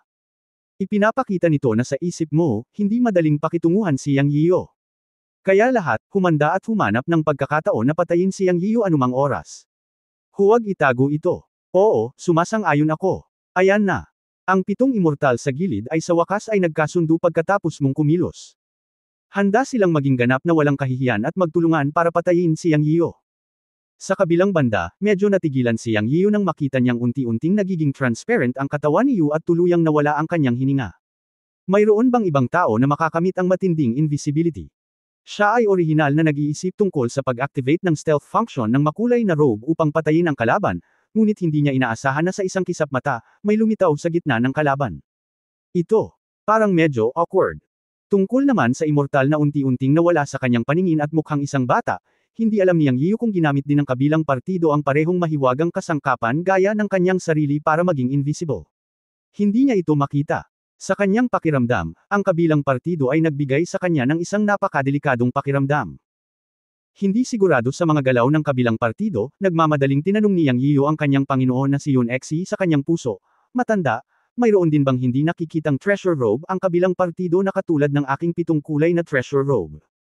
Sa sumunod na sandali, sinabi ng matanda, ito ay hindi isang treasure robe, ngunit isang mahiwagang kapangyarihan. Hoy! Hindi, dahil ito ang matagal nang nawala na Wan Xiang magical power sa mundo ng mga engkanto, hindi ko inaasahan na lilito itong muli sa Sanxian Island. Huwag siyang patayin mamaya, humanap ng paraan upang hanapin ang kanyang kaluluwa at makuha ang Wan Xiang ng mahiwagang kapangyarihan sa hinaharap. Anong mahiwagang kapangyarihan ng Wan Xiang? Napakalakas. Nagtatakang tanong ni Yang Yiyo sa kanya matapos marinig ang sinabi ng matanda. Mahigit 100,000 taon na ang nakalilipas, ang isang hindi kilalang Immortal Emperor sa Immortal Realm ay nasaktan ng isang tiyak na Immortal Venerable, at tinugis mismo ng Immortal Venerable na iyon, ngunit nagawa niyang makawala mula sa mga kamay ng Immortal Venerable ng paulit-ulit. Nang maglaon, may mga chismis na ang Immortal Emperor ay nagal-inang ng isang mahiwagang kapangyarihan na tinatawag na All-Seeing Magical Power, at nang maglaon, ang Immortal Emperor ay may titulo, ang Immortal Emperor of All-Seeing. Dahil paulit-ulit niyang nagawang makawala mula sa Immortal Venerable, at kahit palihim na pag-atake at pagpatay sa Immortal Venerable at makatakas ng hindi nasaktan, ang Immortal Emperor of All-Seeing ay direktang niranggo sa nangungunang 3 pinamagatang Immortal Emperors. Gayunpaman, sa kalaunan, ang Immortal Emperor of All-Seeing ay lubos na nagalit sa Immortal Venerable na iyon, at pinatay ng Immortal Venerable na iyon kasabay ng isa pang Immortal Venerable. May mga chismis din na gusto talaga ng Immortal Venerable na makuha ang Immortal Emperor of All-Seeing's magical power at tinugis siya. Bilang. Ang resulta, pinasabog ng Immortal Emperor of All-Seeing ang kanyang sarili at hindi ipinasa ang magical power of All-Seeing sa Immortal Venerable na iyon. Mula noon, ang magical power of All-Seeing na umalangaw sa buong Immortal Realm ay nawala, ang mga salita ni Yun Changxi ay puno pa rin ng panghihinayang. Nagtanong si Yang Yiyo, matanda, bakit hindi mo nalang sabihin sa akin kung ano ang kaakit-akit sa Wan Xiang magical power? Mahinang sinabi ni Yun Changxi, nakilala ko ang Wan Xiang Immortal Emperor noon at nakita kong ipinakita niya ang Wan Xiang magical power. Noon ko lang nalaman na kung ang Wan Xiang Immortal Emperor ay makakasulong sa Immortal Venerable, tiyak na siya ang magiging overlord ng Immortal Realm muli. Ang ubod ng Wan Xiang magical power ay ang salitang Wan Xiang. Ang pangunahing bagay ay ang makapaghalo sa kapaligiran ng lahat ng bagay, na ginagawa ang sariling aura na parang bato, tulad ng damo at mga puno. Kahit na parang hangin. Doon ay halos walang patay na anggulo sa aura, at isinasama nito ang sarili sa lahat, ngunit hindi naintindihan ng guro ang mga detalye. Gayunpaman, pagkatapos ng pakikipag-ugnayan sa taong iyon, naisip ng guro ang tungkol sa mga blind spot ng Wan Xiang magical power. Kung hindi ako nagkakamali, ang paraan ng paglinang ng Wan Xiang magical power ay dapat ang kapangyarihan ng espasyo. Sa pagsasalita tungkol sa mahiwagang kapangyarihang ito ang tunay na kataas-taasang kapangyarihang mahiwagang invisibility, at ang iyong 7 kulay na treasure na damit ay hindi kasing epektibo nito, kaya tandaan, anak, gawin ang lahat ng iyong makakaya upang mapababa ang lalaking ito at makuha ang Wan Xiang magical power. Sa hinaharap, ito ang tanging paraan mo para mailigtas ang iyong buhay. Ako. Ikaw na matanda, ikaw na mismo ang nagsabi, ang Wan Xiang magical power ay mas malakas kaysa sa invisibility ng aking 7-colored treasure clothes, at ang kalaban ay isang maluwag na immortal sa huling bahagi ng ika-6 na yugto, paano ko siya ibababa? Inilibot ni Yang Yiyo ang kanyang mga mata. Hindi niya inaasahan na siniseryoso ng matanda ang Wan Xiang magical power.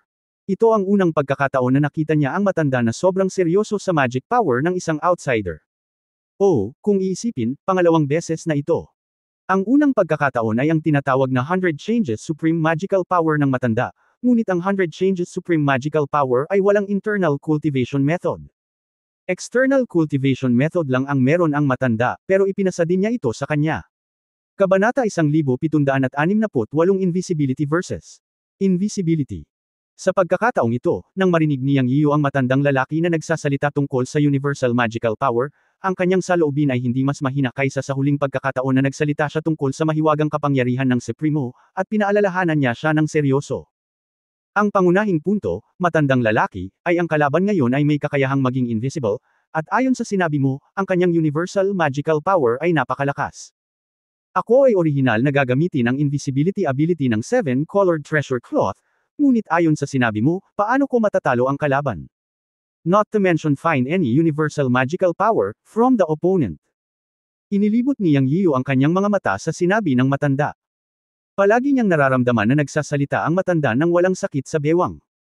Gayunpaman, narinig na lamang niya ang pagmumura ng matanda, dahil ang iyong Panginoon ay naglakas loob na sabihin ito sa iyo, dapat kang makasigurado. Kailan nakagawa ang iyong Panginoon ng isang bagay na hindi mo sigurado? Natigilan si Yang Yiyu, parang totoo. Sabihin mo sa akin, tanong ni Yang Yiyu pagkatapos bumalik sa kanyang katinoan. Makinig ka, little brat. Tutulungan kitang matukoy ang posisyon ng kalaban mamaya.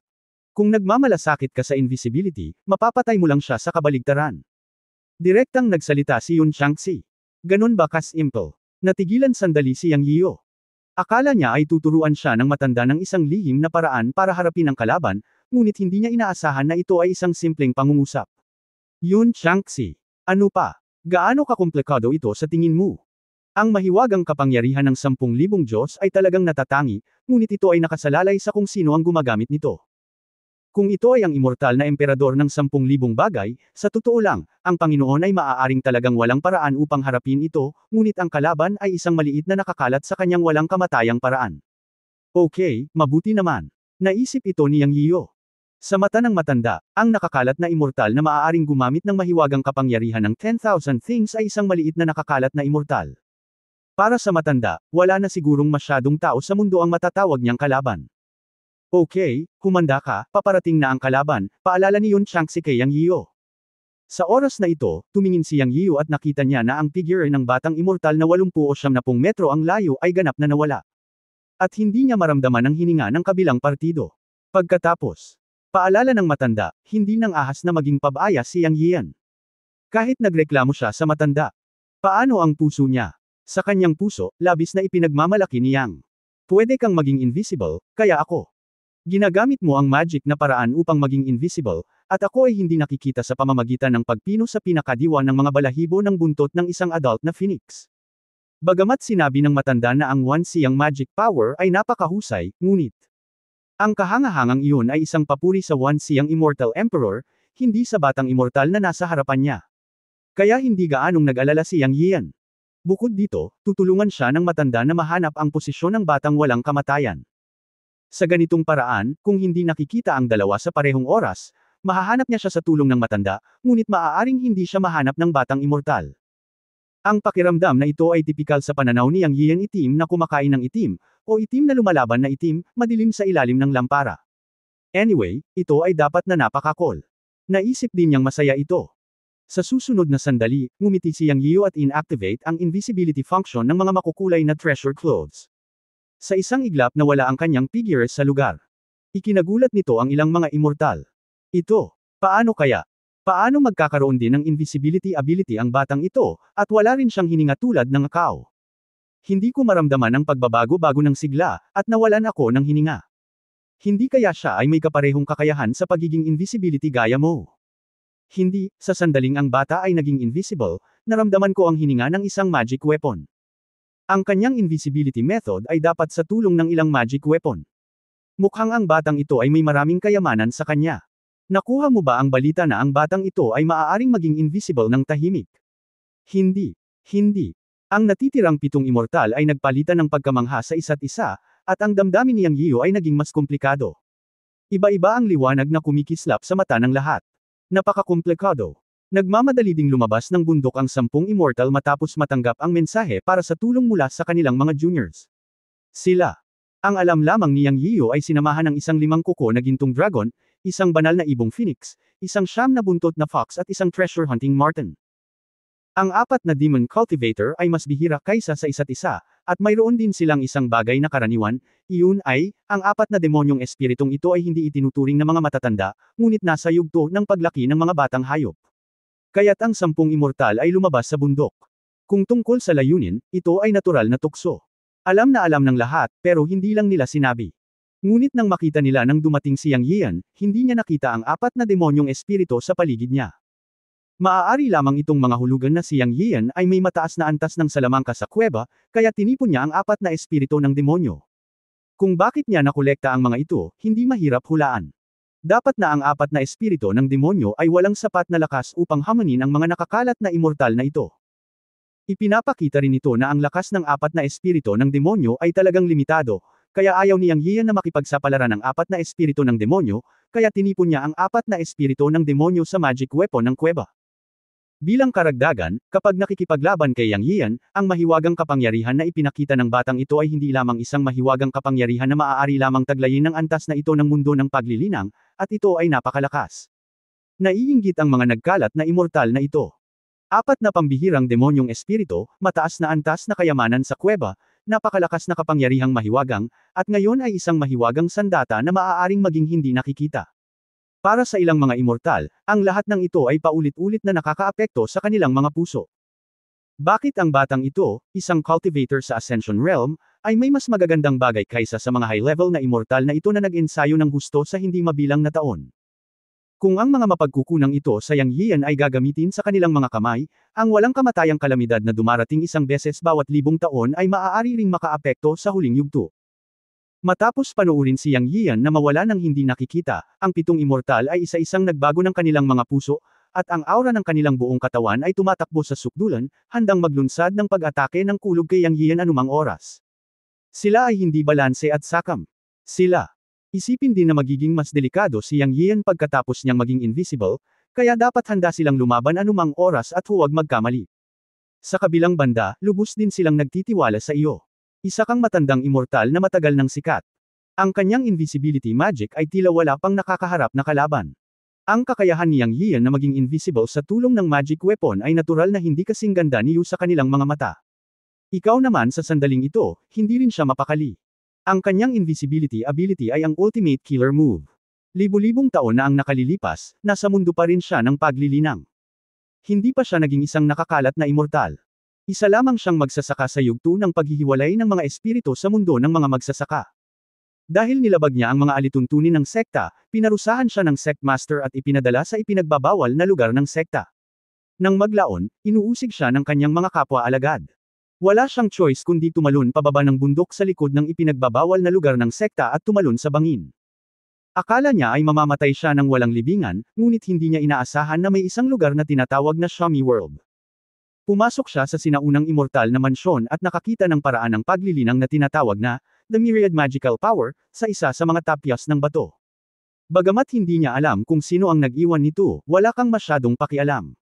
Direkta niyang isinasabuhay ang, Myriad Magical Power, sa stone tablet. Nang maglaon, umasa siya sa Myriad Magical Power upang bumangon sa lahat ng paraan. Sa kasamaang palad, sa panahon ng malaking kalamidad, naging kalat-kalat pa rin siyang immortal. Pagkarating sa isla ng Sanxian, umasa din siya sa Myriad Magical Power para maging invincible at lumikha ng pangalan. Dahil sa invisibility na kakayahan ng Myriad Magical Power, halos hindi siya magagapi sa labanan. Nakipag-away pa siya sa isang Sanxian Patriarch. Kahit na ito ay isang kompetisyon, nakatakas siya ng hindi nasaktan mula sa mga kamay ng Sanxian Patriarch. Pagkatapos noon, naging pinuno siya ng 10 Sanxians ng Jizan Mountain, at nakilala pa siya bilang unang tao sa ilalim ng Sanxian Patriarch. Ikaw. Hindi kailanman pinagdudahan ang kanyang sariling Wansiyang magical power.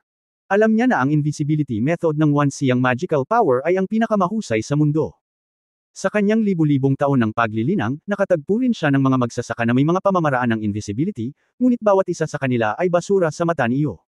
Nagkaroon ng mga kapintasan. May mga pagbabago sa vital energy, iyon ay, walang pagbabago ng vital energy kapag hindi nakikita, ngunit mayroong pagbabago ng vital energy kapag umaatake. Dahil sa exposure, pinatay niya ito.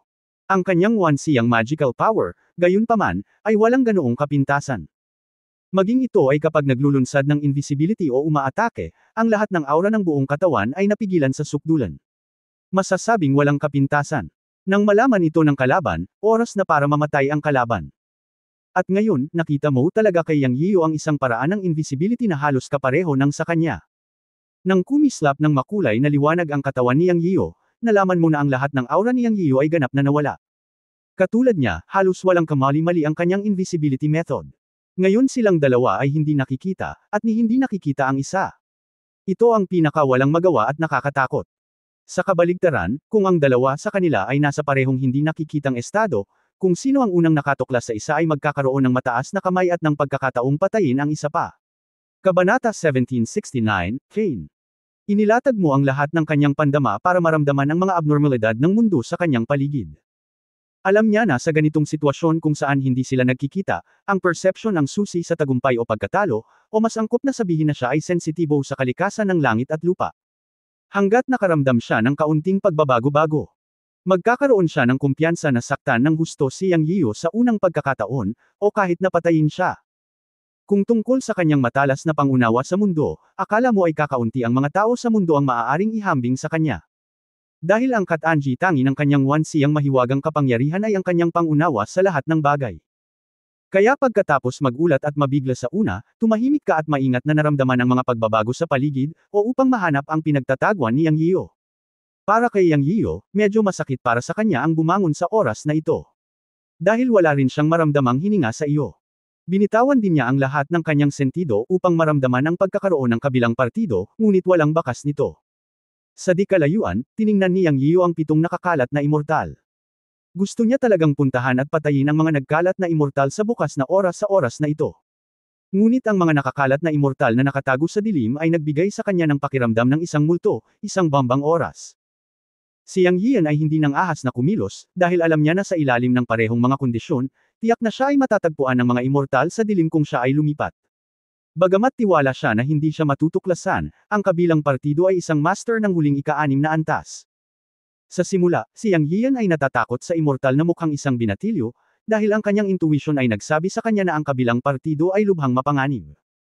Bilang karagdagan sa mga pag-uusap sa pagitan ng mga immortal noon, malabong nakikita ni Yang Yiyan na ang batang immortal ay tila ang pinuno ng mga immortal na ito. Nung narinig niyang nag-uusap sila noon, parang tinawag ng ibang immortal ang immortal na mukhang teenager ikaw.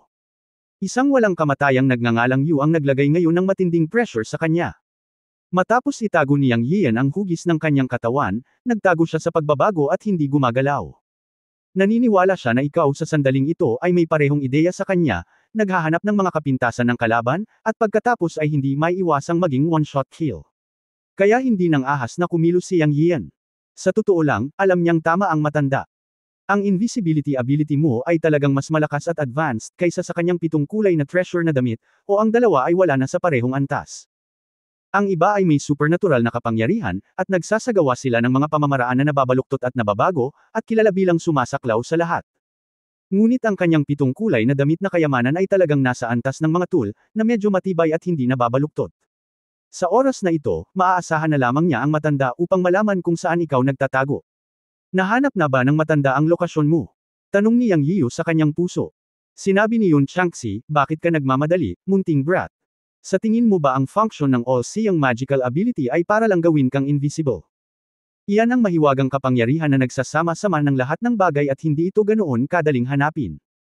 Let's put it this way, you release a little breath, para masusubaybayan siya ng iyong master, tulad ng sa iyong teknolohikal na posisyon noon. Mahabang panahon, hahanapin ka muna niya, at pagkatapos ay magiging mapanganib. Ngayon ay pareho kayong nasa invisible na estado, at ang inyong hininga ay lubhang pinipigilan, na nagpapahirap sa paghahanap sa isa't isa. Gayunpaman, hindi ka nakikita sa tulong ng mga magic tool, na masyadong matibay, habang ang kabilang partido ay may mga mahiwagang kapangyarihan, na nababaluktot at nababago. Pagkatapos ng mahabang panahon, tiyak na mahahanap ka niya. Sa makatuwid, ang oras ay mahalaga at hindi tayo maaaring umupo lamang doon at maghintay ng kamatayan. Ngayon ay nagpakawala ka ng kaunting hininga. Halos mapatalon si Yang Yiyo nang marinig ang sinabi ng matanda. Paanong hindi niya maintindihan na gusto siya ng Maldita na maging Cain? Agad siyang nagmura, hindi ba't sinabi mo na mayroon kang paraan upang mahanap ang kabilang partido, matandang lalaki? Bakit mo ako hinayaang maging Cain? Ikaw ang pinuno ng mga nagkalat na immortal. Siya ay napakakapangyarihan. Kung mahanap niya ako, baka ikaw ang magpapadala sa mga bata sa kanyang kamatayan. Ano ang iniisip mo? Ganyan ka na baka exaggerated, bata? Sa amo mo dito, pwede ka pa bang mamatay? At most masasaktan ka, pero hindi ka mamamatay. Di ba sabi ko pag tumagal, maghahirap ka? Ikaw na ang magdedesisyon kung magiging pain o hindi, Nagmura si Yun Changxi. Yang Yiyo, ikaw, napakalupit mo. Alam niyang natama ang sinabi ng matanda. Kailangan talaga niyang maging pain. Siya, hindi rin makapunta. Sumusuko na ang matanda at ginantimpalaan siya. Ano kayang gagawin niya? Wala ring magawa si Yang. Siya, magagawa lamang ito. Ngunit ang pangunahing punto ay ang dahilan kung bakit siya nalulumbay ay ang pain na hiniling ng matanda sa kanya na gawin ay hindi makakalutas sa iyo sa isang pagkakataon, ngunit mahahanap lamang kayo na nagtatago sa dilim. Kaya't nanlumo si Yang Yian, at maaaring kailanganin niyang magdusa ng ilang higit pang pagkatalo. Sinusumpa ang matanda sa kanyang puso, handa na rin si Yang Yian. Sisimulan ko na, Moldita, humanda ka. Pinaalalahanan siya ni Yang Yian sa kanyang puso. Magsisimula na akong magsalita ng sobra, pagmamaldita ni Yun Changxi. Sa susunod na sandali, gumalaw ang puso ni Yang Yian, at naglabas siya ng bakas ng totoong enerhiya. At si Yu, na lihim na naghahanap kay Yang Yian, ay nakaramdam ng bakas ng totoong enerhiya na umaagos ng mahigit 10 metro ang layo mula sa kanya. Sa oras na ito, minisyon mo ang kanyang puso, ang fox ay nagtatago sa butas ng puno, ngunit ang amoy sa katawan nito ay hindi may tatago. Mamatay. Ang talas mo, o ang bentahe ng kanyang Wansiyang magical power, ay ganap na nahayag sa oras na ito. Kahit na isang bakas ng totoong enerhiya na hindi na-detect ay na-detect niya. Ang lugar na mahigit 10 metro ay hindi malayo sa iyo, na parang nasa harap niya, abot kamay. Pinaghandaan niya ng husto. Nang ang isang bakas ng tunay na enerhiya ni Yang Yian ay lumundag, si Yu, na handa ng pakawalan, ay biglang sumalakay sa direksyong iyon. Ang kapangyarihan ng mga nakakalat na immortal sa kanyang kamay ay umabot sa rurok nito. Sa basbas ng batas, ang pag-atake ni Yu ay isang buong lakas na pagsabog. Nais niyang mapatay niya si Yang Yian, na nakaw, sa isang pagkakataon. Boom! Puff! Walang makitang figure, ngunit isang mahinang ungol ang narinig. Sa isang iglap, nakita mo ang higit sa 10 metro ang layo, kung saan ang tunay na diwa ay umaagos, isang pool ng dugo ang nakakalat sa lupa, napakatingkad. Boom boom! Biglang umangat ang mga mata mo, walang pag-aalinlangan, at dalawa pang pag-atake ang ginawa. Isang malaking hukay ang lumitaw na higit sa 10 metro ang layo sa dagandong, at ang impact ay umabot sa 30 o 40 metro. Ngunit walang himbing na daing o hiyaw, at walang dugong naiwan. Sayang! Napakalakas talaga ng batang ito. Napabuntong hininga ka sa kanyang puso, at sa isang iglap ay gumalaw din siya ng kanyang posisyon, lumayo ng 30 metro mula sa orihinal na lugar. Bagamat mayroon siyang kapangyarihang nagtatago ng salamangka ng Wansiyang, palagi niyang kailangang ilantad ang kanyang posisyon kapag umatake siya, at imposibleng walang iwanan. Maaaring hatulan ng kalaban ang kanyang posisyon batay sa direksyon ng pag-atake. Kaya lumipat ka rin sa ibang lugar sa isang iglap para hindi madiskubre ng kalaban. Bagamat nabigo siyang patayin ang invisible na si Yang Yian sa isang strike sa pagkakataong ito, halatang nasugatan si Yang Yian, na isang magandang bagay din para sa iyo. Hanggat nasugatan ang kalaban, tiyak na hindi magiging matatag ang hininga sa kanyang katawan. Pagkatapos ng mahabang panahon, natural na malalantad ang kanyang posisyon. Higit pa rito, ginamit niya ang Wansiyang magic para madama, na mas tumpak. Sa isip ni Yu, ang pagpatay kay Yang Yian ay isang hakbang na lang. Ikaw ay kaya mo, kaya ano? Matatalo ka pa rin sa akin. Ikaw, na nagtagumpay. Isang welga, hindi maiwasang makaramdam ng pagmamalaki. Siyempre, hanggang ngayon, invisible pa rin siya at confident na hindi siya na-expose. Napansin man siya ni Yang Yian nang umatake siya ngayon, na ibalik na niya ang kanyang posisyon. Sa kakayahan ni Yang Yian, naniwala ka na hindi niya siya mahahanap. Ito ang kanyang tiwala sa Wansiyang magic. Ngunit hindi mo alam na noong 3 metro ang layo niya sa gilid, kinakausap ni Yang Yian ang matanda sa kanyang isipan, at natukoy na ng master at apprentice ang kanyang posisyon at kinakalkula siya.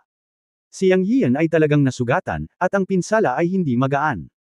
Bumagsak ang kalahati ng mga buto sa kanyang dibdib, at halos tusukin mo ang kanyang dibdib sa isang suntok. Nangyari ito nang protektahan siya ng mga makukulay na damit na kayamanan. Nahirapan si Yang Yian na paniwalaan na kung wala siyang pagtatanggol sa mga makukulay na damit na kayamanan, siya ang may kahihinatnin. Siya ay lihim ding nagulat. Ikaw ay makapangyarihan. Gaya ng inaasahan, hindi siya nagkamali. Siya ang pinuno ng ilang nakakalat na immortal, at ang kanyang lakas ang pinakamalakas. Ang 7 kulay na damit na kayamanan ay gumuho sa kanyang dibdib, at hindi niya napigilan ang pagluwa ng isang subo ng dugo. Ilang sandali pa ay pinilit niyang lunukan ang pangalawang subo ng dugo, nilunok ito at nagpalit ng posisyon. Sigurado ka ba, matanda? Tanong niya sa kanyang puso sa sandaling ito, ang kanyang kaluluwa ay nanginginig, at siya ay malubhang nasugatan sa suntok ni Yu. Kalokohan, sabi ni Master na matukoy niya ang posisyon ng kalaban, syempre kaya niya. Huwag kang mag-alala, bata, oras na para lumaban ka. Hindi mo iluluwa itong subo ng dugo ng walang kabuluhan. Natukoy na ng Master ang posisyon mo. 3 metro na siya sa kaliwa mo. Mahinang sabi ni Yun Changxi. Kabanata 1770 hindi ko siya papatayin sa pagkakataong ito. Ano? 3 metro ang layo sa akin. Nagulat si Yang Yiyo. Bastard, kontrolin mo ang iyong emosyon at huwag kang matuklasan. Ang lakas ng magic ng Wan Xiang ng kalaban ay napakatalas. Dapat kang manatiling matatag sa oras na ito at bigyan siya ng isang malakas na suntok. Oras na para sa paghihiganti. Nagbabala si Yun Changxi. Pagkatapos ay mabilis na sinabi ni Yun Changxi, natuklasan ka na. Bumaba ka. Nagulat si Yang Yiyo at napahiga sa lupa ng walang pag-aalinlangan. Sa oras na ito, naramdaman niya ang isang malakas na bugzo ng hangin na dumaan. Sa sumunod na sandali, isang matayog na puno sa di kalayuan ang naputol at nabalik. Sa oras na ito, ginamit ni Yang Yiyo ang invisibility power ng mga makukulay na treasure clove sa sukdulan, hindi pinalabas ang kanyang hininga, at hindi siya nang ahas na huminga. Sumusumpa siya ng ligaw sa kanyang puso, ang matalas na pangunawa ay laban lamang sa langit. Maaari akong matuklasan kahit na maging emosyonal ako sandali. Kasabay nito ang paglabas ng malamig na pawis sa kanyang likod. Kung hindi siya pinaalalahanan ng matanda, pakiramdam niya ay mahahati siya sa kalahati ng isang pag-atake na katulad ng enerhiya ng espada. Ang malakas na hangin kanina ay parang espadang tumatawid. Mabuti na lang at nakahiga siya sa lupa, kung hindi ay mapilayan siya kapag tinamaan ng suntok na ito. Ito rin ay ganap na nagpapakita ng lakas mo. Mabuti na lang at nakalusot siya sa wakas, at nasira ang isang matayog na puno. Sa sandaling ito, si Yu, na 3 metro ang layo mula kay Yang Yiyo, ay bumubulong sa kanyang puso, mali ba ang naramdaman ko? Naramdaman na lang niya ang bahagyang pagbabago ng hangin sa kanyang harapan, at walang pag-aalinlangan siyang sumalakay, sa pag-aakalang siya ay tumpak. Ngunit wala siyang nakita, at isang malaking puno lamang ang sinira niya. Kaya medyo natarante ka rin. Masyado ba siyang sensitive? Kung iisipin, natural, pagkatapos makita na si Yang Yiyo ay mayroon ding invisibility technique, ang kanyang mga nerbiyos ay talagang napaka-tense. Ngayon lang, pinaluwa niya si Yang Yiyo ng malaking pool ng dugo. Kung gusto ng kabilang partido na ma-expose, matagal na siyang na-expose. Dapat masyado siyang sensitive. Ngunit muli, si Yang Yiyo, na ngayon ay hindi nakikita, ay tinamaan niya. Susunod, kailangan lang niyang madama at maghanap ng mabuti, at malapit na niyang mahanap si Yang Yiyo. Ang mahalaga ngayon ay kumapit. Hindi siya madala dahil nasugatan niya ng husto si Yang Yiyo. Binalaan mo ang kanyang sarili sa kanyang puso, at pagkatapos ay nagpatuloy sa pagpigil at pagpapatatag ng mahiwagang kapangyarihan ng Wan Xiang at unti-unting naramdaman ang lokasyon ni Yang Yiyo. Para kay Yang Yiyo sa sandaling ito, nakahiga pa rin siya sa lupa at hindi nang ahas na gumalaw. Nakakakilig talaga kanina. Tama ang sinabi ng matanda. Kailangan niyang patatagin ang kanyang emosyon. Kung gaano siya sa oras na ito, mas kailangan niyang kumapit. Napakabigat ng sugat sa kanyang dibdib, ngunit nakakapit pa rin siya. Gagamitin niya ang isang patak ng tubig ng buhay upang ayusin ang sugat sa kanyang dibdib, ngunit natatakot siya na ang tubig ng buhay ay lumabas sa palayok ng Chenkon at madama mo sa dilim. Sumuko si Yang Yiyo at dahan daw ang pinaandar ang sarili niyang kakayahan para ayusin ito. Kaya niyang kumapit. Gusto niyang bumangon, ngunit ang tinig ng matanda ay umalangaw sa kanyang isipan, na nagsasabing, ituloy mo ang paghiga at huwag kang gumalaw. Mahigit 1 metro lang ang layo sa iyo ng kabilang partido. Dapat kang bumawi muna ng iyong lakas at makinig sa pagsasaayos ng Panginoon mamaya. Yang Yiyan, nagpatuloy siya sa paggapang. Ang 7 immortal sa labas ng field ay nakakita ng isang pool ng dugo na lumitaw mula sa manipis na hangin sa lupa, at pagkatapos ay 2 malakas na putok, at isang malaking hukay ng ilang dosenang metro ang lumitaw sa lugar. Pagkatapos ay nabali ang isang matayog na puno sa di kalayuan. Hindi nila maiwasang kabahan. Dahil hindi nila makita ang figure ni Yu at Yang Yiyan, hindi nila alam kung sino ang sumusuka ng dugo at nasugatan. Nagsimula na ang invisible na labanan. Bagamat hindi nila makita ang figure ng dalawa, nai-imagine nila na malamang ay napakabangis ng laban. Sino sa tingin mo ang sumusuka ng dugo at nasugatan? Sabi ng isang immortal. Kailangan pa bang sabihin ito? Siguradong nagsusuka ng dugo si Yang Yiyan at nasugatan. Ang invisibility technique mo ay kilala bilang daytime ghost, walang kapantay sa mundo. Ilang tao ang makakasakit sa iyo. Sabi ng isa pang immortal. Bagamat walang sinabi ang ibang mga immortal, lahat ay nanghuhula sa kanilang mga puso. Isang pool ng dugo, isang malaking hukay, at isang sirang puno ang nagbigay sa kanila ng walang katapusang paggunita. Bagamat alam ng lahat na makapangyarihan ang invisibility ability ni Yu at hindi masama ang kanyang lakas, kilala siya bilang unang tao sa ilalim ng ninuno ng immortal na isla. Pero ganun ba talaga kaina si Yang Yiyo? Siyempre hindi, nasa likod niya ang matanda. Bagamat medyo malaki ang agwat sa pagitan niya at ninyo, ngayon pagkatapos ng pagluwa ng isang subaw ng dugo, ikinulong ng matanda ang hindi nakikitang ikaw sa dilim. Susunod, depende ito sa utos ng matanda. Pagkaraan ng 10 minuto, pumasok sa isip ko ang boses ng matanda, maaari kang bumangon at maghanda. Pagkatapos ay nagpakawala ng mahabang buntong hininga si Yang Yiyo, dahan-daang bumangon, at nahiga ng hindi gumagalaw, nang hindi nagbabago ang kanyang posture. Magsasaka man siya, medyo namamanhid siya. Pagkatapos tumayo, si Yang Yiyo ay lihim na nagulat at sinabi sa matandang lalaki sa kanyang puso, ano ang susunod kong gagawin, matandang lalaki? Masyadong matigas ang ulo ng bastard na ito. Ang kabilang partido ay isang matalinong tao at isang makaranasang mandirigma. Kailangan mong mag-ingat mamaya. Siya ay lumipat sa 30 metro sa harap mo at dahan-daang lumalapit. Makinig sa aking utos. Utos ni Yun Changxi. Medyo hindi nakaimik si Yang Yian at sinabing, hindi ba't ang matanda ay isang rank 6 lang na immortal? Kailangan bang maging seryoso? Bagamat ang lakas ko ay hindi kasing lakas ng sa kanya, sa kapangyarihan ng iyong kaluluwa, ito ay higit pa sa sapat upang harapin siya. At saka, ikaw ay isang ika-12 immortal na kaluluwa, kaya hindi ka dapat gumawa ng ganoong kaguluhan, tama?